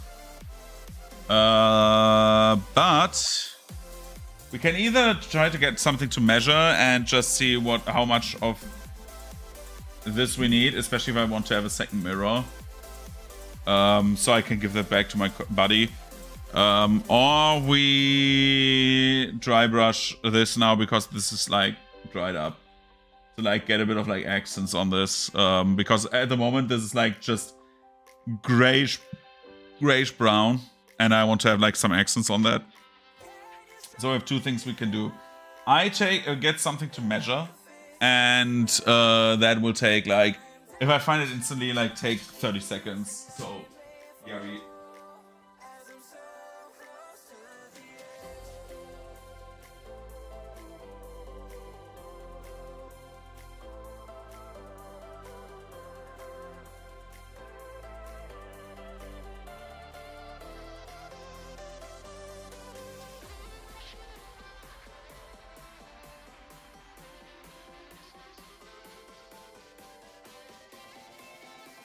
Okay, I found something. Ah. So I need to know how many centimeters this is. So we can go like measuring is like always done in like 2 or 3 different ways, just like as like little tips. So either we measure the entire distance and see how much one of the sides is, or we just take roundabout this and just say 1.7 centimeters. Okay, 1.7 centimeters, and we have for this 2.5 roundabout. Well, 2.4, right? 2.4. Yeah, 2.4 times 1.7. I need to write that down. 1.7, 2.4.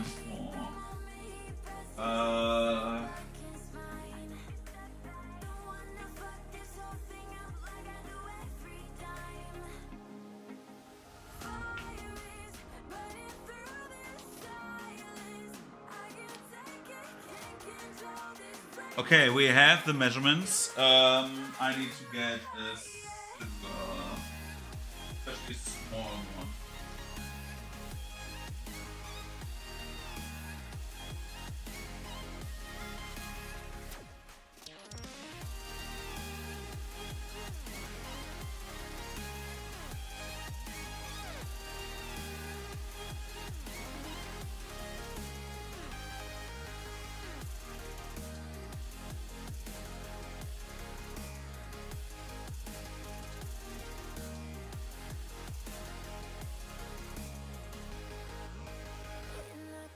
Okay.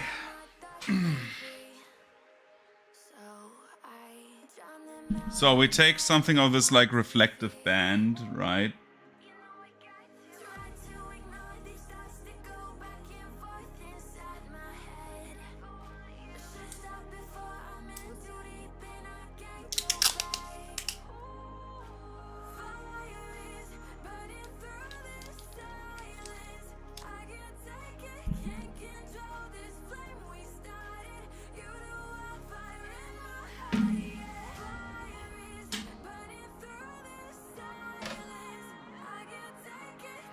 So what we're doing right now, I'm taking the palette off the thing. So you can measure either by this, because this is like centimeters, right? This is like, is that centimeters? Yeah, this is centimeters. So we can measure by this, or we are just smart and take still this as like a tool. So I have like this strip here.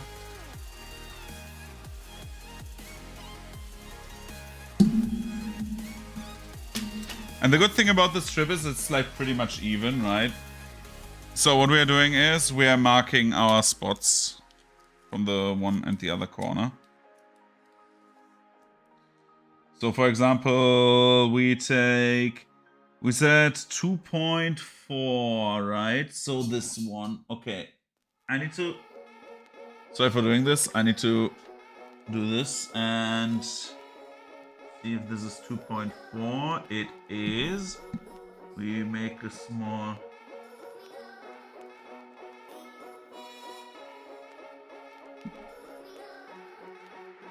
line here. And then we do 1.7 times. We take. Oh shit. We take the other side because this side apparently you cannot see very well. On that line.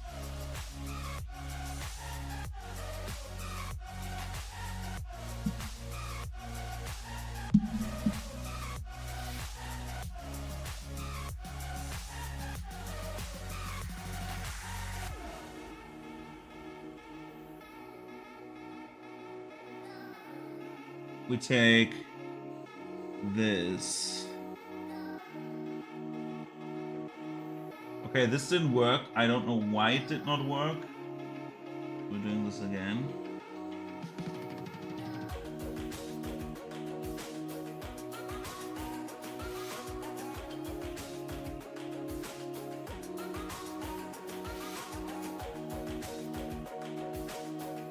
Okay.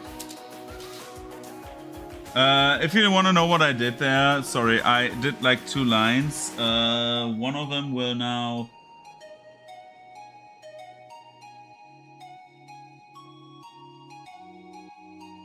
go up here.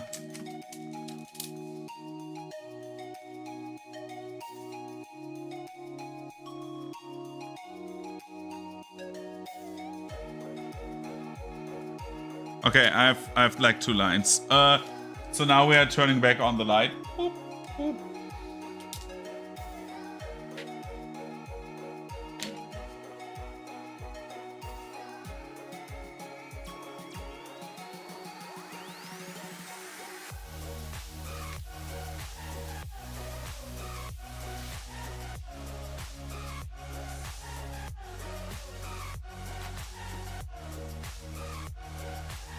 I know you're asking yourself, but now the thing is not working properly. I know this is like on purpose.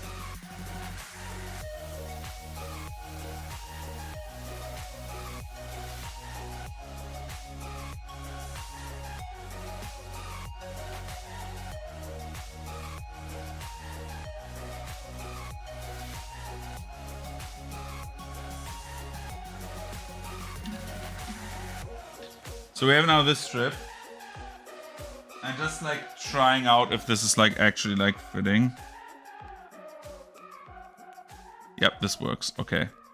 So why this doesn't matter is because I will use super glue in anyways. So we are doing like a small like. The question is if I fucked it up. I think I fucked it up.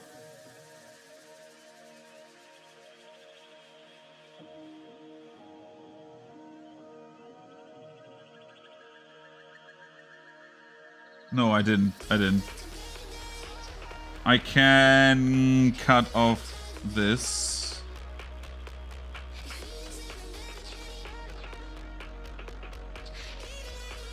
And this should still fit.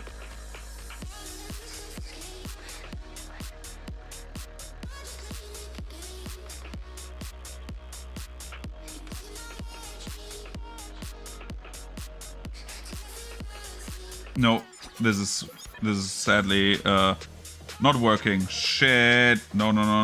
Don't stick. That's why I said it's not that bad if it doesn't like 100% like fit. Because now we can do another line. We are doing this again. Because I had like a cut that was not properly flush with what I wanted to do. Okay. So 2.4.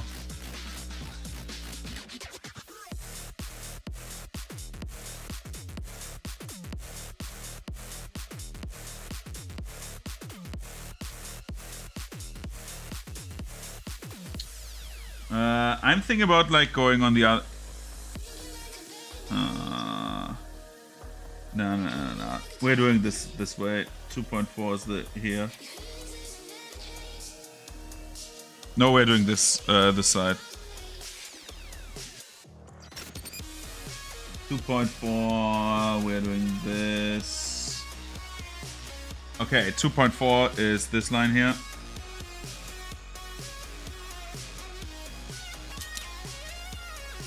And 1.7 is...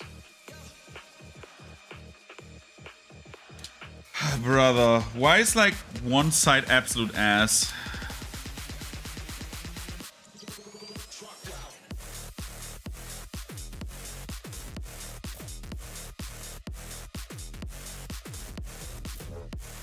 This here.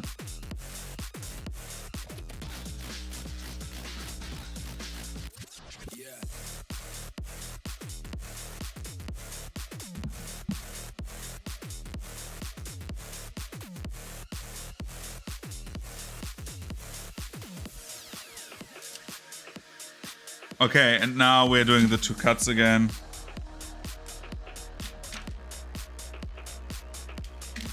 And this time it should work better. So one cut up to the point where the 2.7 start. And the other cut up to here. This looks like actually worse than the last one.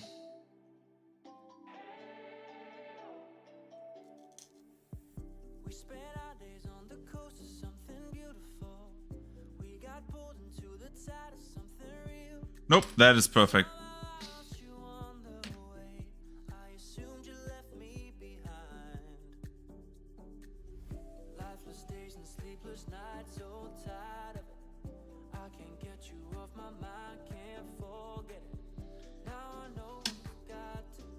So if we put that in here,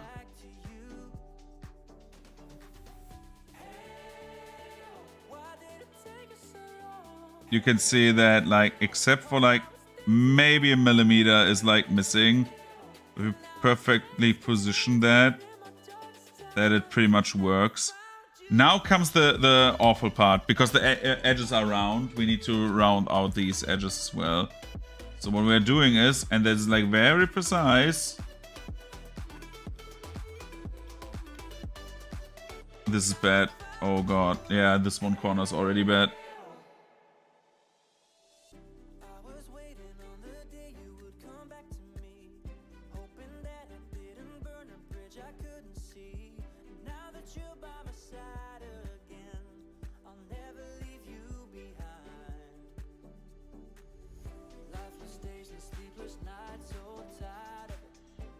So it has like this like round edge on top and on the bottom. This one looks better than this one. This one is like way too much. Like if the light would not reflect so badly, but you can see it like basically here. This is like way too round. If I put that on there, this will like be very visible.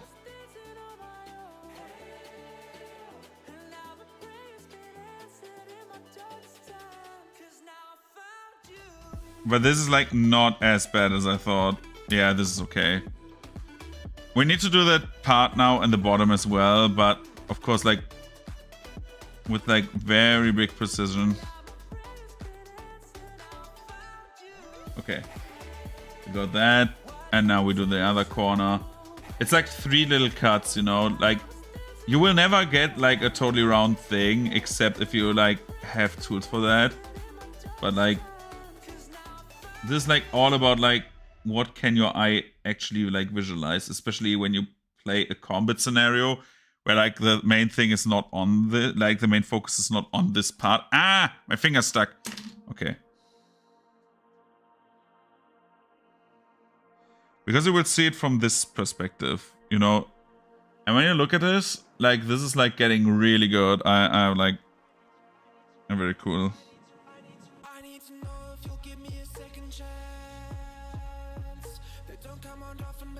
Yeah.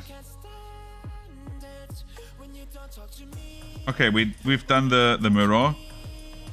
So this we will glue with like super glue on the back, which is why I said it's not bad that we don't have like a perfect like thing there. We remove the trash because we still need to paint this. Like I didn't want to like work around this without like having this like finally painted. Okay. So what do we do with this? I am more for like, since like an old mirror, I want to have like a bit of like the brighter brown here. Normal brown color. Be a bit more like included in that. So we are definitely doing... By the way, this is how the cage looks now, so...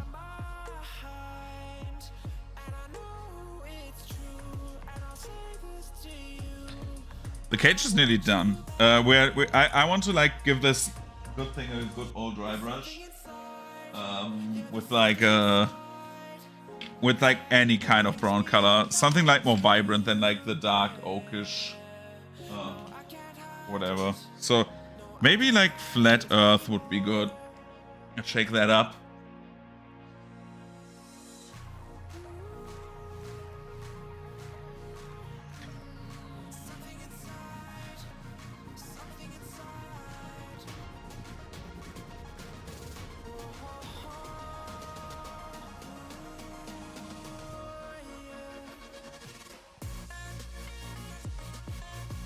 Yeah, Flat Earth was the right choice.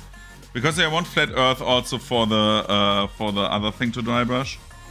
So we're doing this.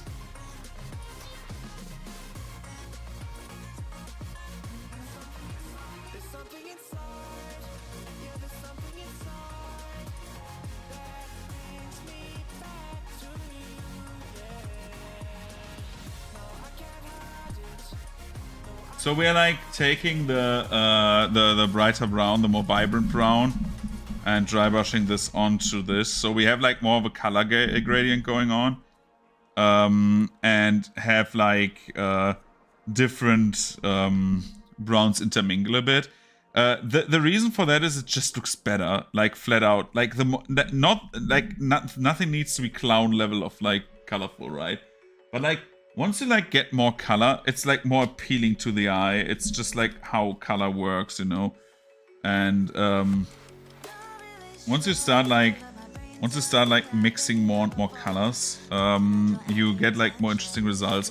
Which is why I say like never use like pure white or pure brown. It's like pure black, I mean, for the most part. There are reasons why you would do that. For example, if you are painting Black Templars, like that's the entire thing, right? Or like if you play like actually like something leathery black. For example, you're like painting a succubus in like a latex leather getup, then of course paint it black, right? But like it's always more interesting as a model, as like a set piece model, to like not use the extremist colors ever.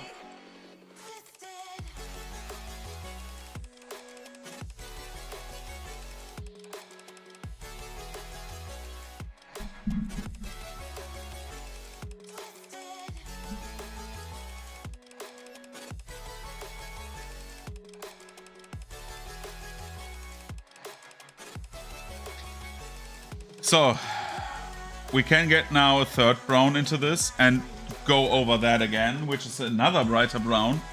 We're mixing another color in there.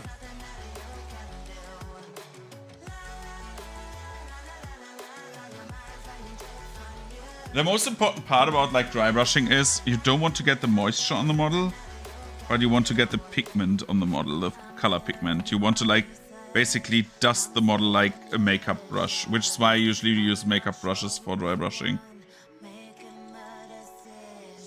Because you're doing the same thing, these makeup brushes are made for that. However, with makeup brushes you need to like clean them, otherwise they look like... where's my negative example makeup brush? This one, which is like very, very rough now, instead of soft.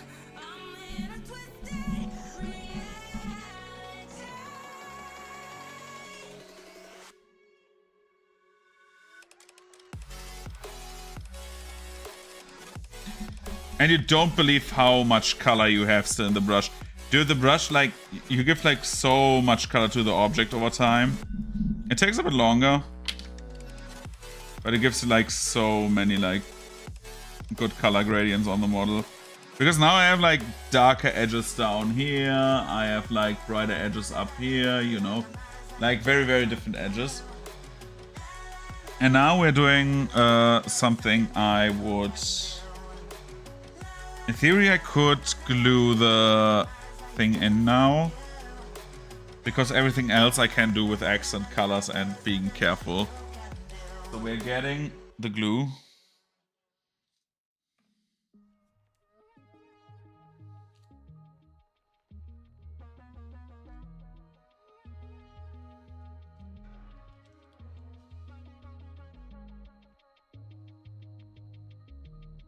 Oh shit.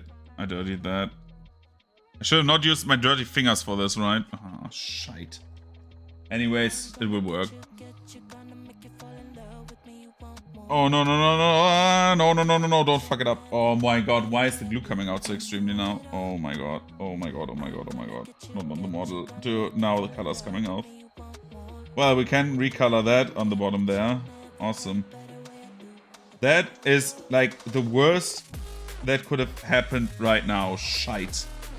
It doesn't matter. I need to place that. In for a penny, in for a pound, I heard.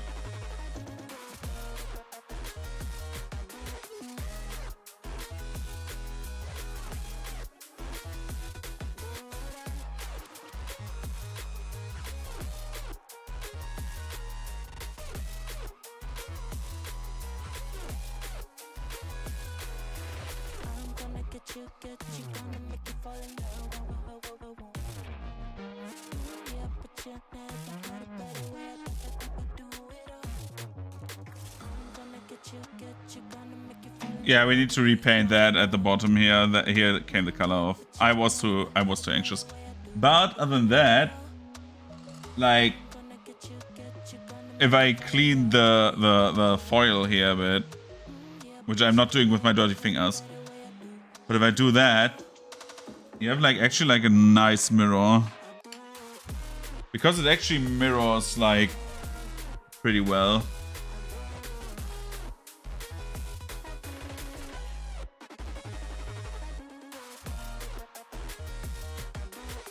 So relate to mirrors.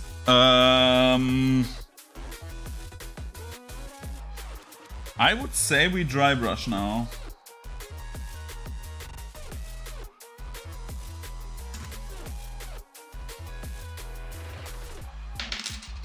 Bro, we've been at this for 2 hours already.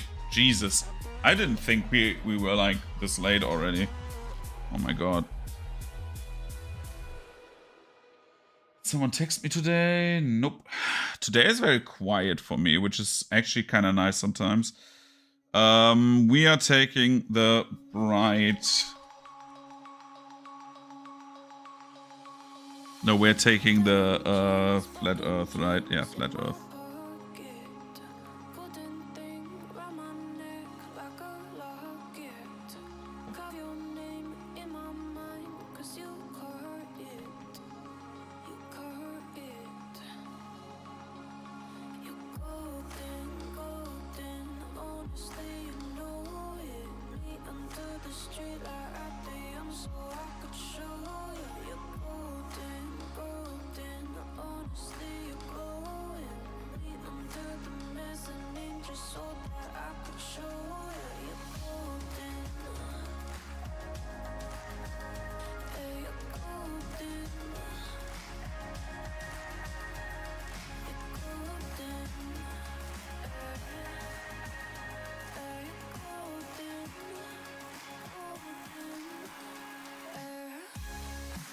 So I don't like about the stalagmites is like that they have the tendency to be like very shitty to paint, because you cannot get into their like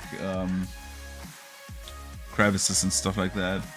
So we are taking like a very like colorful brown, like something very like going into like a reddish color, and dry brush a bit around the models here, about the stalagmites.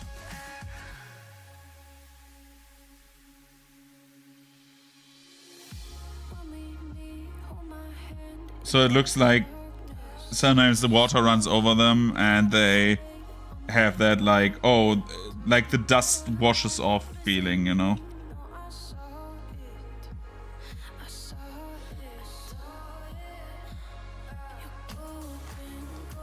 And now we get to the more interesting part.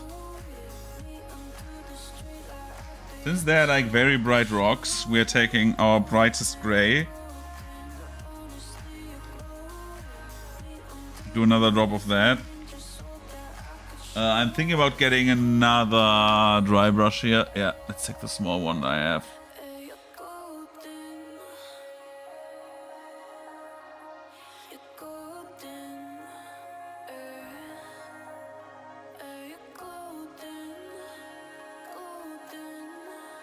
This is like the smallest dry brush I have, and now we are doing the same with gray.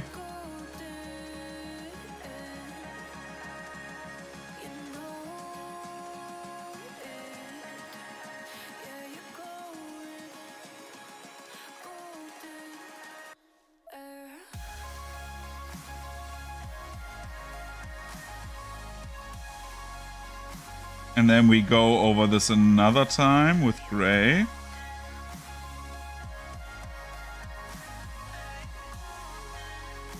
And that gives it a little bit of like a gray shine.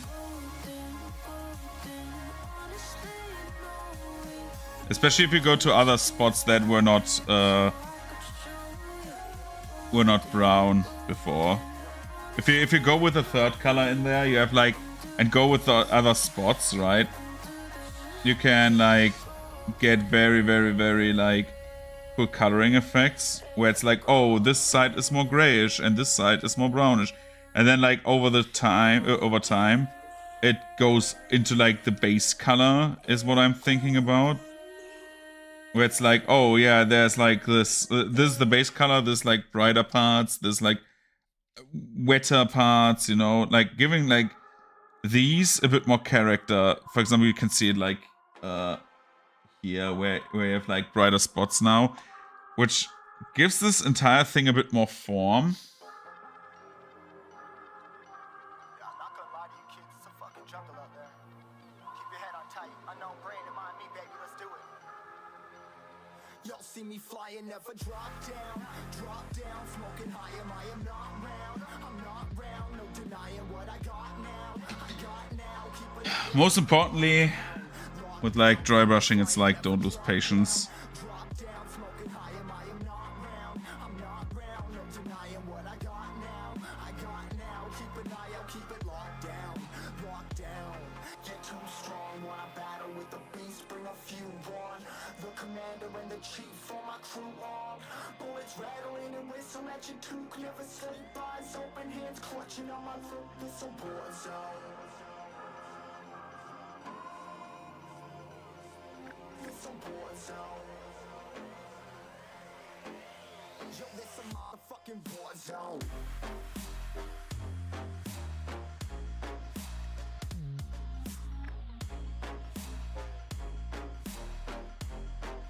It's a war zone.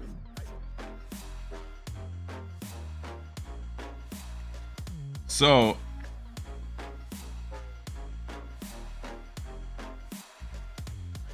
Yeah, feel the impact. Yeah, break it open, leaving nothing fucking intact.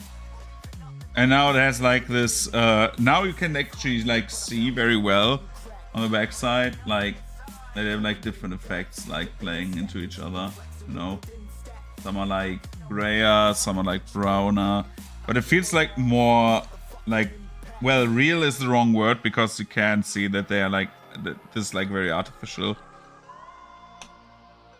but like definitely like it gives definitely like a different impression. Take a minute, make them aware. Well, I'll be sneaking in the back, but it's what they clap on me, life ain't fair. Caught me crawling through the mud with a vision, saw it clearly. Born a shepherd to these sheep, make them fear me. This a war zone, trashed out, trap house, nothing ever given. Yeah, every day's a blessing. Thank the Lord, oh how I'm living. See me riding with my top down, oh cops round, pedal pressing on the gas. I don't think I'll ever stop.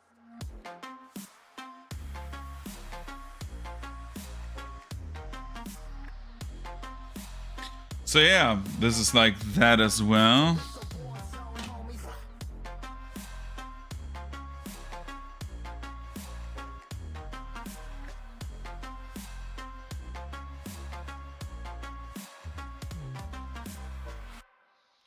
This needs to dry still. So what do we do now? I have ideas.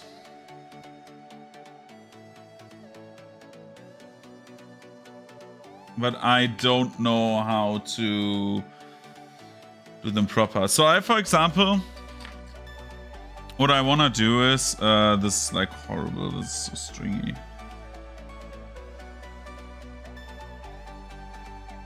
If this wasn't so stringy, I would have used this. So I have a better part that I can like paint. I have like overworld map parts that I can like paint, but I don't wanna, to be honest. So at the moment this is like drying. This is like how the pier looks. There's like one part of the pier that we still need to like paint, and there's like the ropes down there. So we can do these.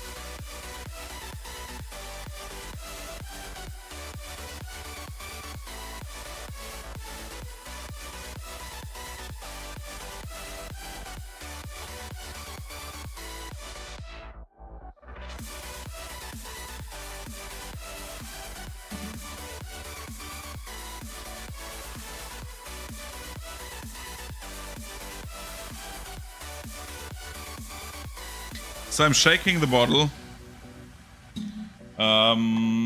Just shaking while pouring in coffee with like the color Iraqi sand. So the idea is that sand colors, I feel like sand colors always are like good for like hemp rope.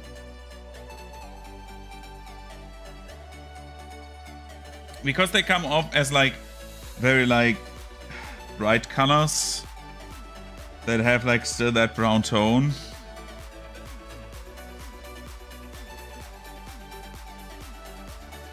And if I would concentrate like a normal person, I would not spill over colors.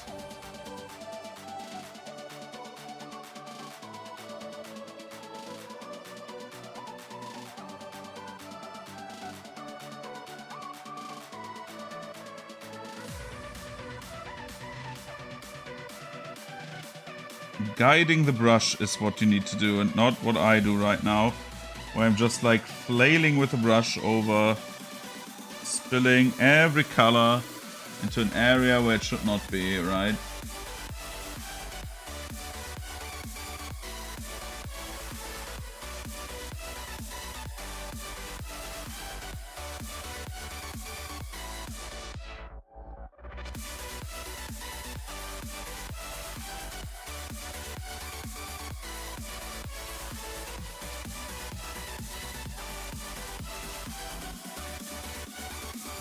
We finally, by the way, have a new mayor for our town. I'm happy. That didn't work last time. Like the elections, the local elections we had, like out of like all the cities that like had the elections, I think only 2 of them did not go for a second election date, like yesterday. Yesterday was election date part 2.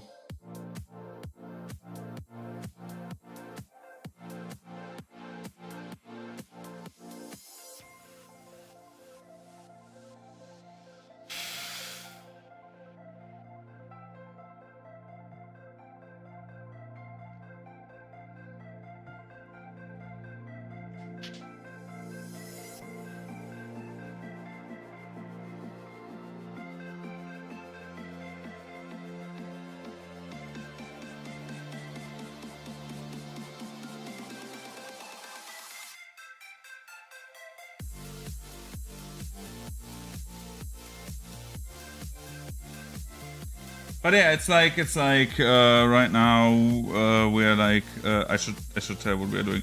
So we're coloring the ropes right now down here. I would love to give them like a different effect, but again, these are like multi-purpose items right now, so I don't want to give them like too much of a rundown effect. The bit we have is more than enough.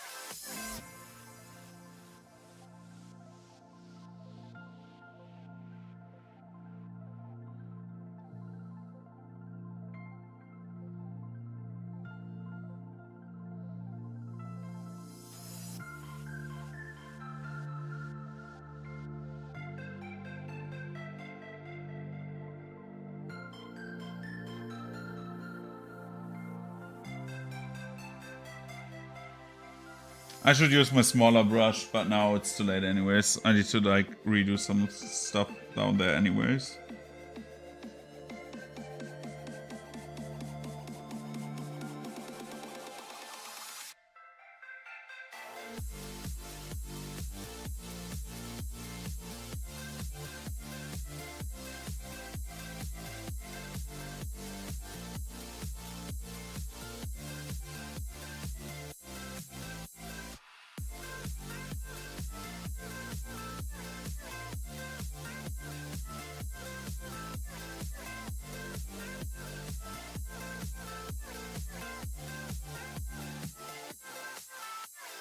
Can we talk about like I'm like thinking about this right now?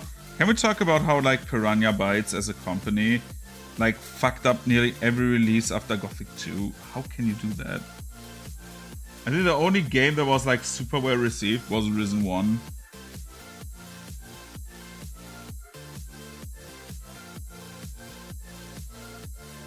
And that was only because they didn't like want to make, well, They wanted to make Gothic, but they couldn't make a Gothic, you know.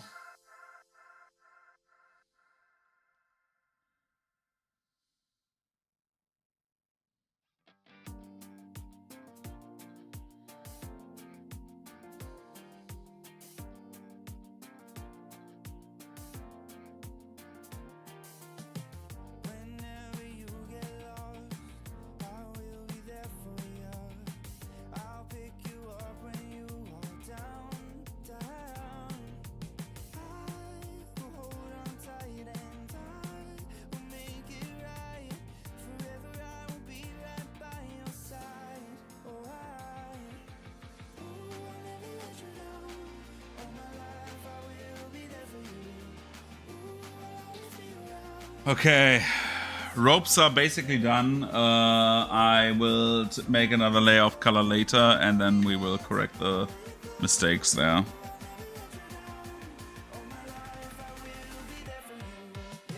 Okay, so stretching. I don't want to start on like Cedric today, to be honest. I don't feel like I'm on top of my game today.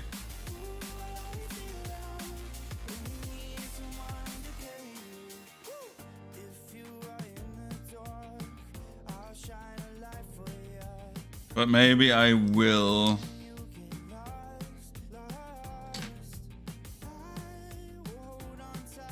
I will need to see what Cedric looks like.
Okay, I am just reading one message and then I'm looking for that. I don't have time for that. Yeah. Bro.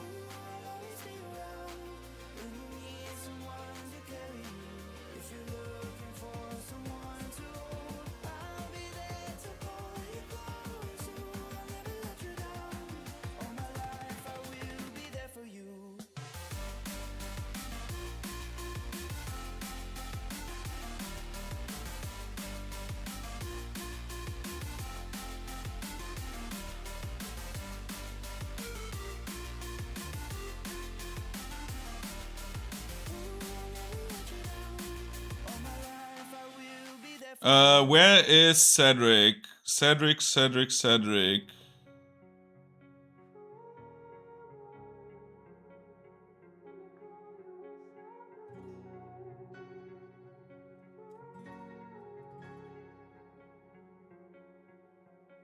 You turned toward me and looked so weak. I've never seen you with such tired eyes. There he is.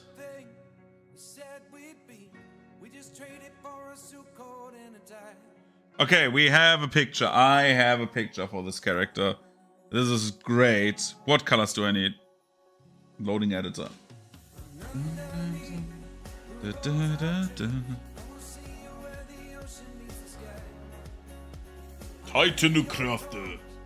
I'm loading my Titancraft right now.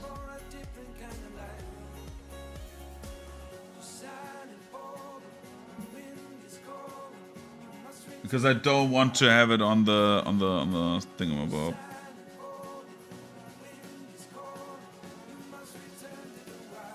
I have something from Etsy that should arrive the next few days, and I'm still waiting for it, like, desperately.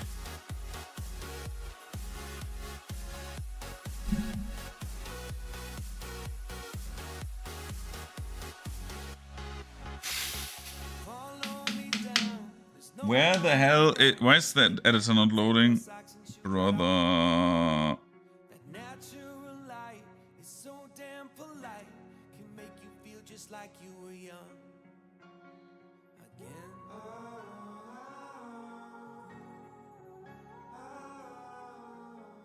I don't want to do it on the PC because it will slow down everything else.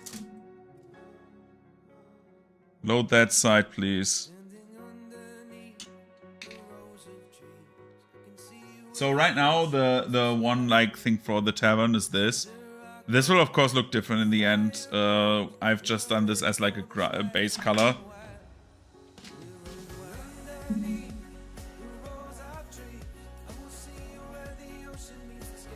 Okay, you know what? Fuck this. I'm not doing this on the mobile phone. Where is my Discord? Discord. Yo, yo, yo, Discordo. Why is it? There it is. I wanna get this.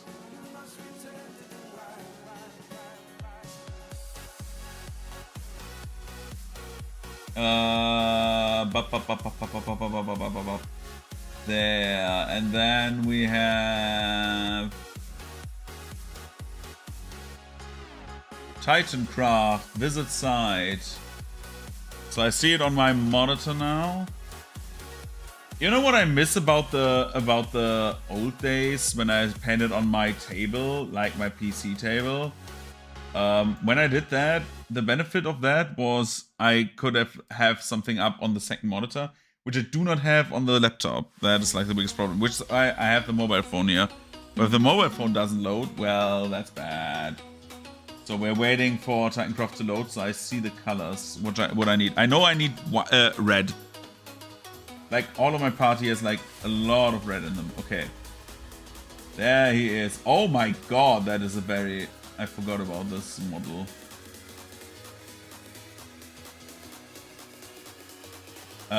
So I will show you the model quickly. Where's the stream? There. And then we have a web browser. And then we have Titancraft. And then we have this. So this is what the model looks like. Pretty much, right? This is like many like reds, very bright colors actually. So we need to definitely like keep that on the monitor as well.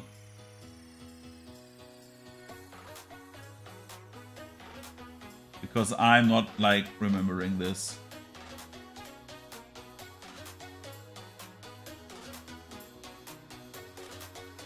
Bro, the white and green is like the awful part. But we can do this. Okay, so for the model, we have based it. It's primed. There's a prime layer on this. It's very gray. This is fine. However, we can do stuff with it. So what we're doing first is since I want to mark this as the player model right away.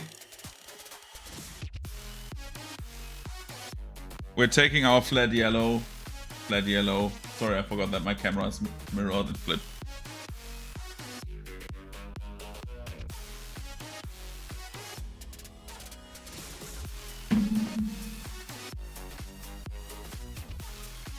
We're doing a dot of yellow.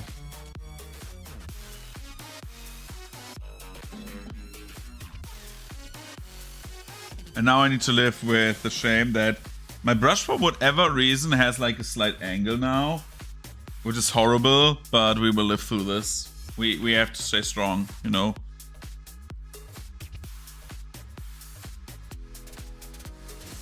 So we're taking yellow, which is known to be a bad covering color. And go slowly over this because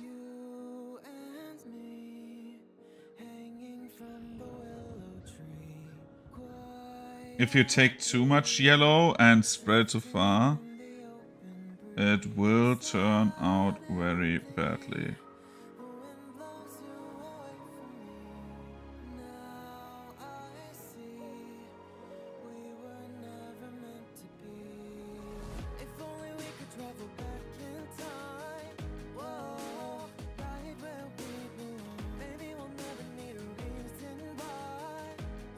So we are making the yellow rim because the player is the known to be the yellow player. So he's our yellow ranger.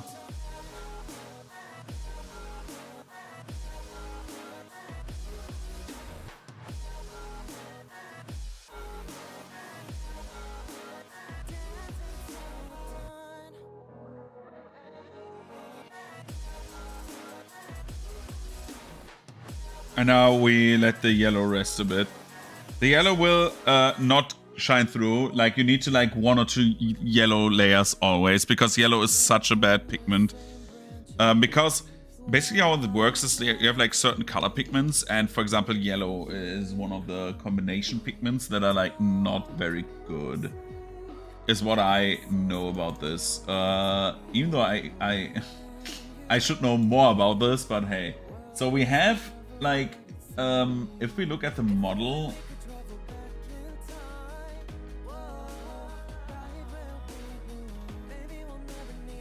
I can see if I can pull it up as like an image.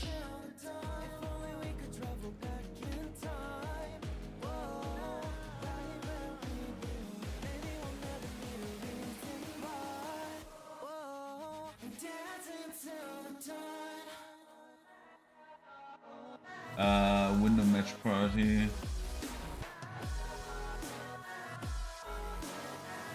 I want to get only the image, so I have it like... so we have like only the image of the character. I will live with that. So I need to have like a more, well, more orangey red, right? Scarlet. Maybe scarlet is the right color for this.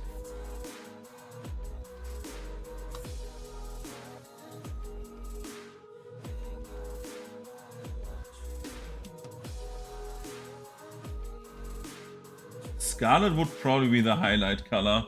It's like more of a brownish red, dude. This is like interesting.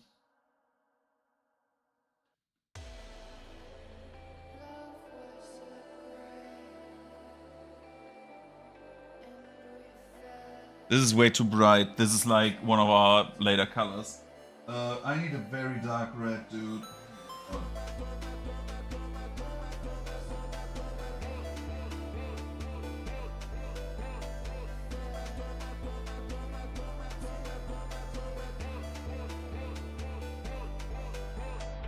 I remember having a color like that.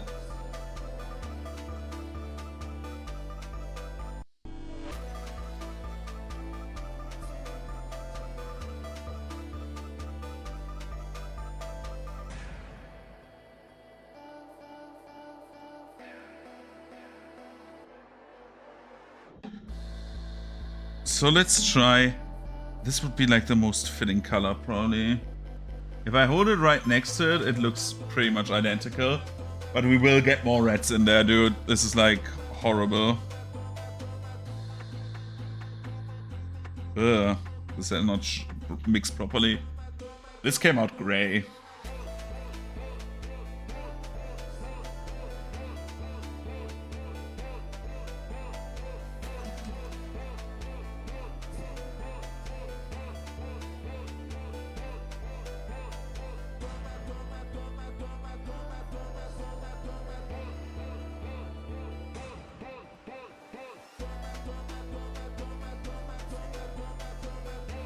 Yeah, this seems like the color I want, actually.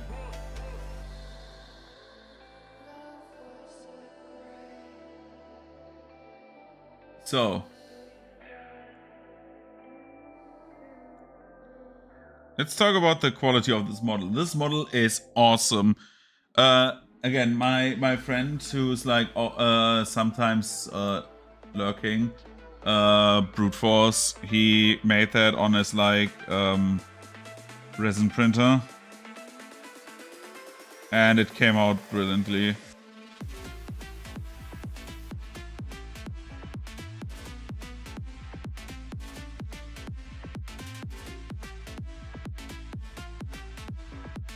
And I would be lying if I wouldn't say like this is like probably the best model that I have like 3D printed in my hands to like paint. And I picked up right on the yellow spot, which I said I cannot touch. Well, it happens. Good thing we have still like enough yellow, right?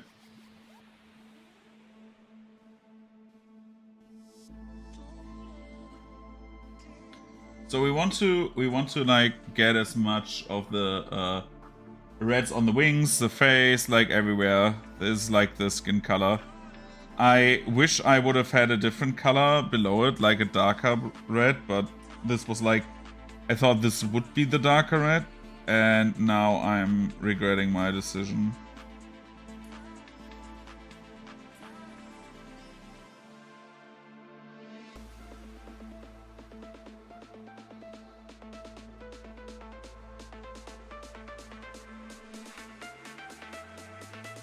So here comes like one of the parts that I'm super scared about. Like getting this.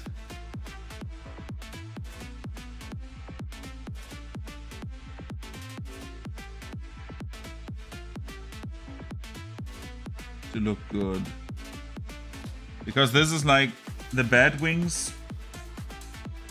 Right? Those are always hard to replicate.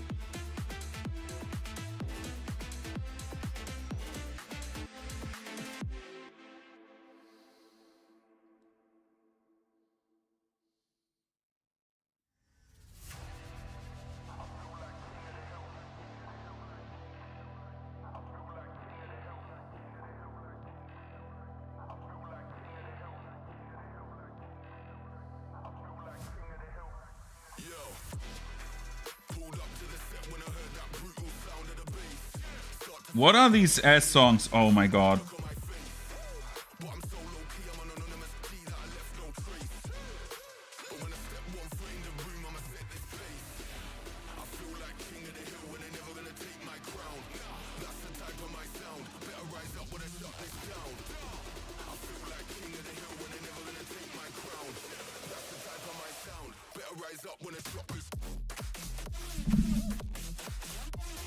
One more drop of like, nope. Of Cavalry Brown.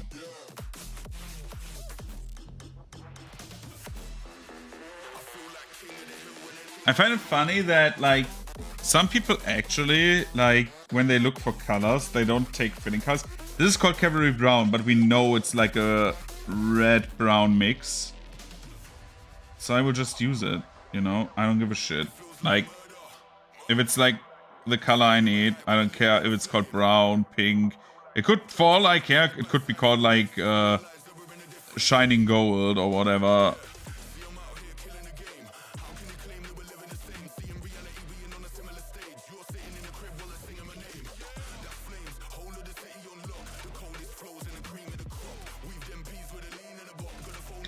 Like, does it annoy me when like color like companies say, oh no, this is like brown or red, and it's obviously the other color? Yeah, it annoys me. Of course it annoys me. But is it like backbreaking? No, I just use that color. As long as I know what it's called and I can like rebuy it.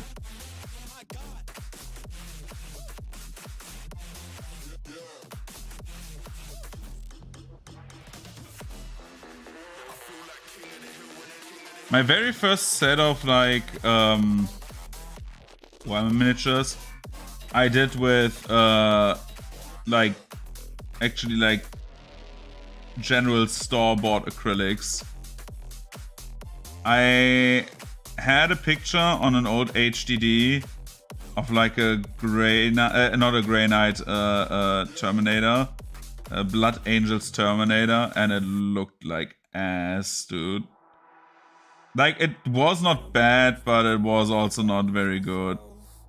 Spend a couple days with nobody else, holding in my breath just to see if I can find you in my dreams.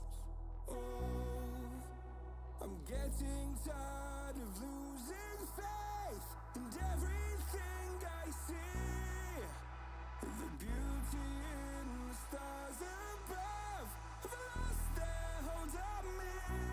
'Cause I'm a sinner, I'm not a saint, a heart of a winner. So why do I turn away? Somewhere in the deepest blue, I will find you. 'Cause I'm a sinner, and God knows I'm born this way.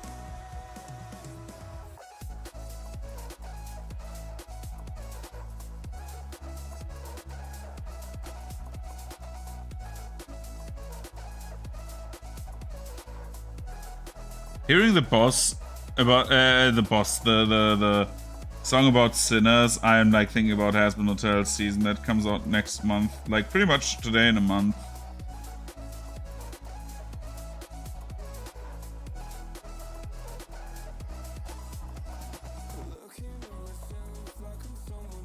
I'm interested in like how much faux outrage it produces.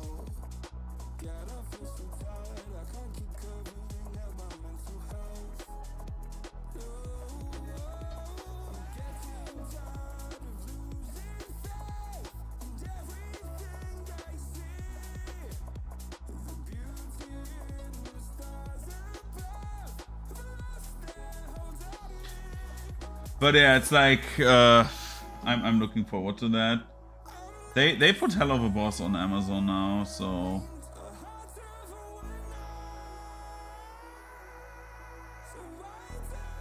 hooray for that, I think.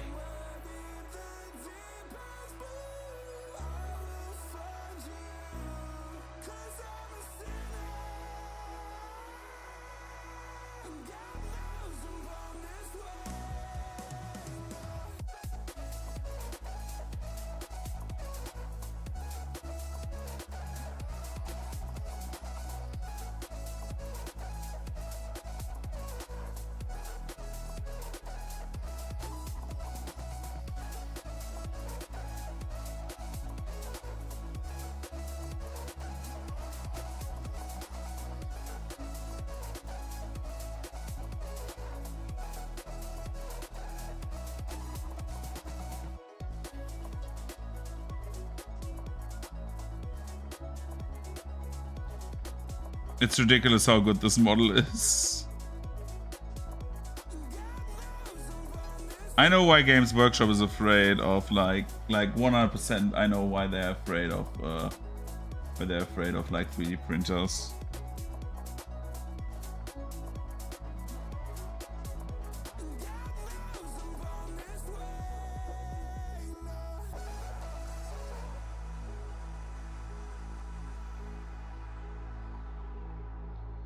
I mean, the entire concept is like paying, selling the plastic, right? It's like plastic crack. You want to have the plastic itself. The rules and stuff like that don't make much money anymore.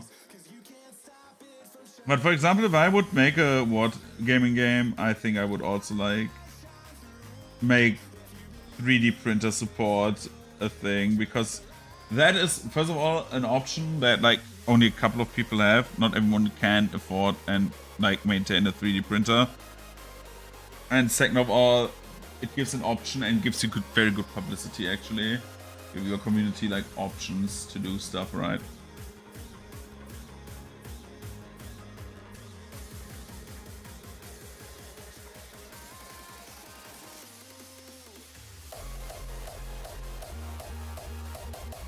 Now we're doing the yellow part of this model.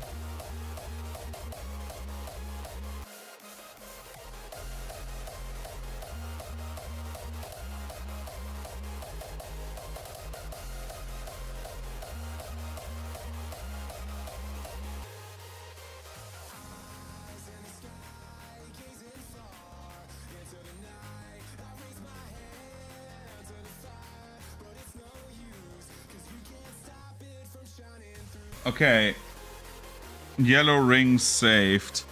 So what do I have? I have blues, I have greens, I have blackish blue horns, I have whites. Bro,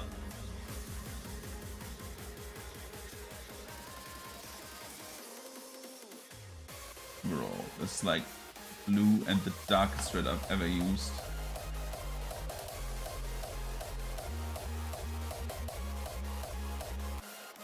Bro, Titancroft, please don't be a bitch. It's red and blue. What are the arms like?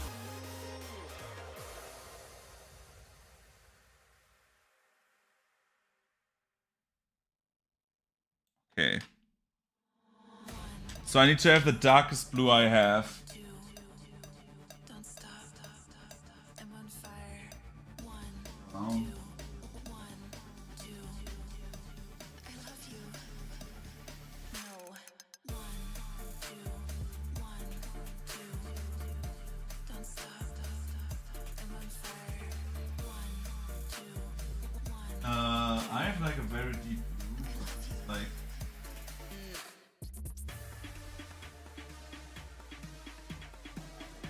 No, I need like a very dark deep blue. One, two, three.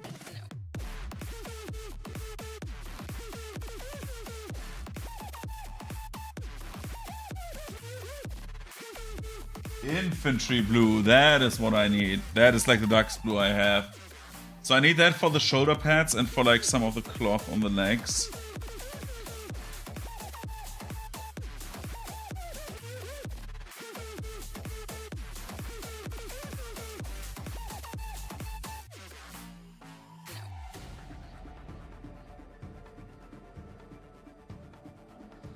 Oh baby, this is like super deep blue. Holy shit.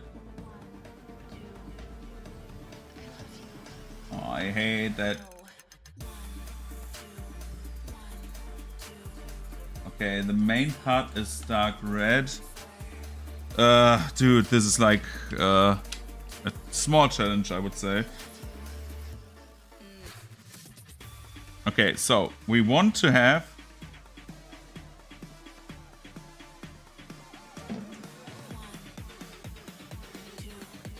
there's like these parts on the cloak. If the camera will focus. So there's like a main part here. And then you have like the side parts. Those are blue, the side parts. So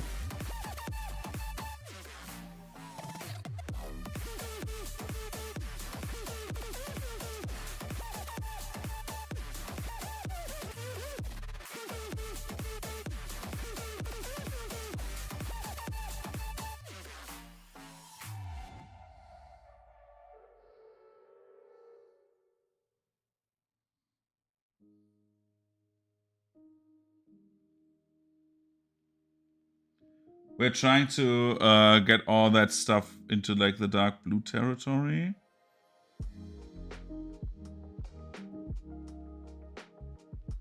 What we have to cover with the dark red is that secondary.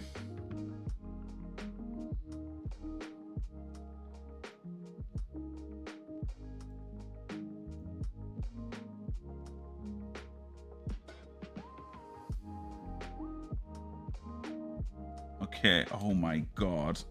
We do the other side first.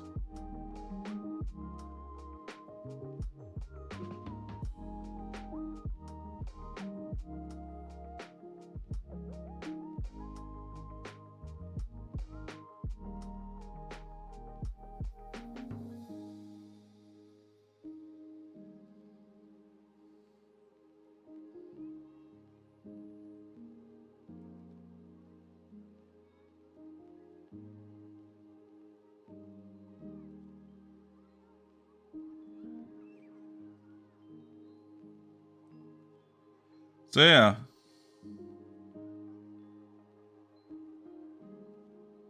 We're doing the braces in the dark blue because those have brighter accents. So the braces here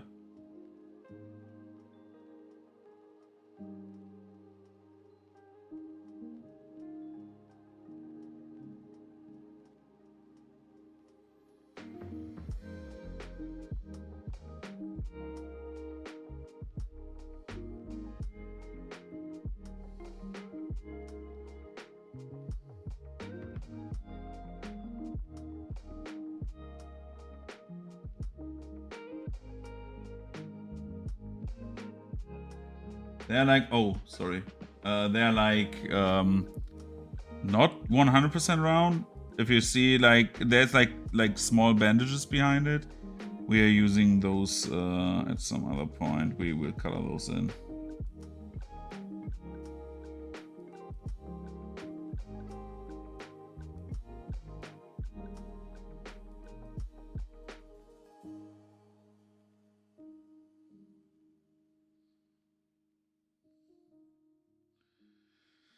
But yeah, so here comes the interesting part. So on the back of the model, there's like this.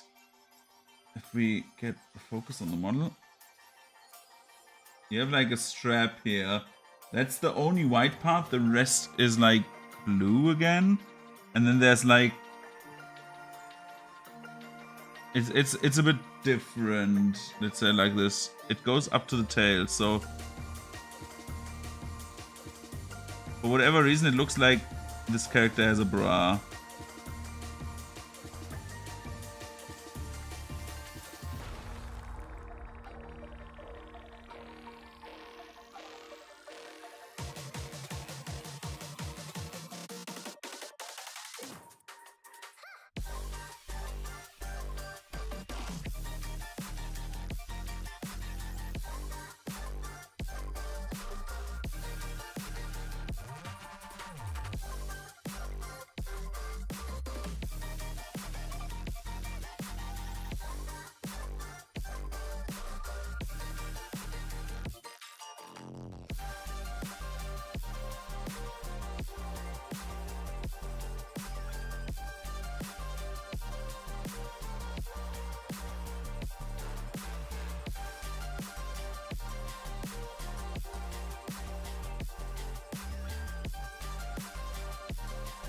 So we're trying to get the shoulder pads here.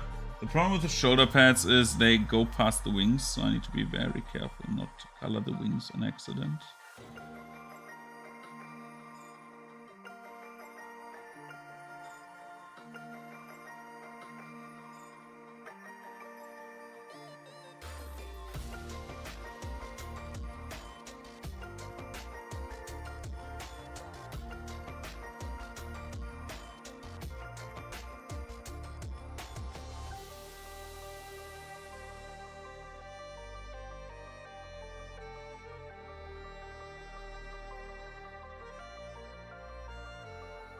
Oh, everything except for the cravat on the front is blue, so the neck piece is also blue.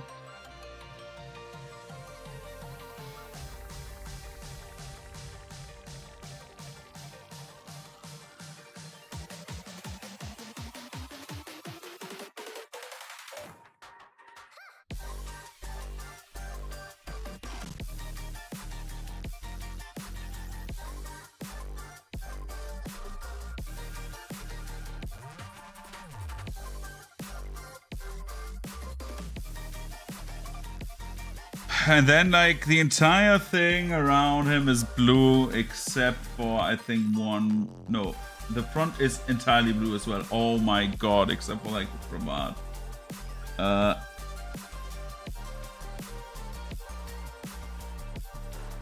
So we need to be very careful here.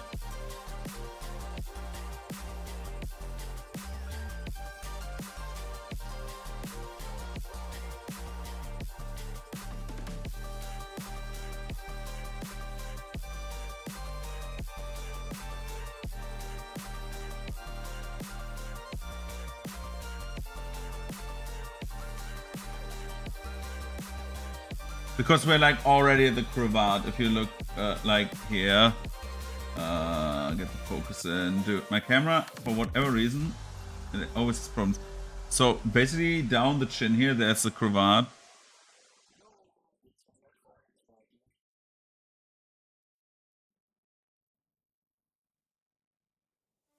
Es el sueño el motor, son las metas a alcanzar.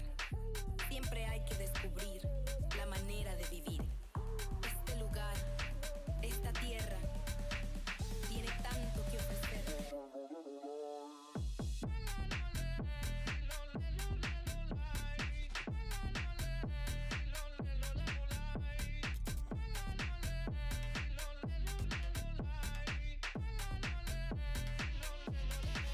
The most important parts are... Dude, why is it always focusing on the background? I need to turn off the autofocus at some point again. Probably tomorrow.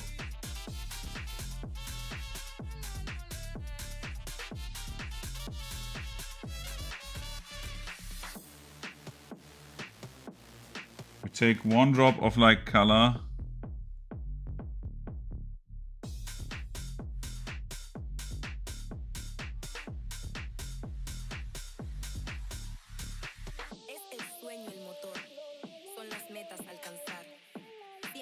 And then we do the fine payas.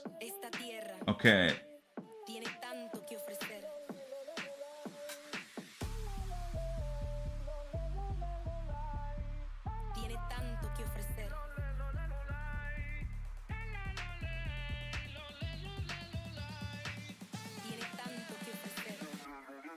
I would actually let this dry for the time being. Before I go more into like the other parts of this model. Because there's so much white and stuff, I would love to do that tomorrow when I'm like fully awake. Because I'm getting a bit like tired now. However, what we're doing is I will head off for like say 20 minutes. Just get everything ready, go to my PC and maybe stream from there a bit. That sounds fine, right? So we have like double stream on Tornra, right? We can like play a game as well, because right now I just like lost concentration a bit. So I would say I will head off for like a few minutes and then reappear on the PC. So I'll be right back. See you in just a few. Bye bye.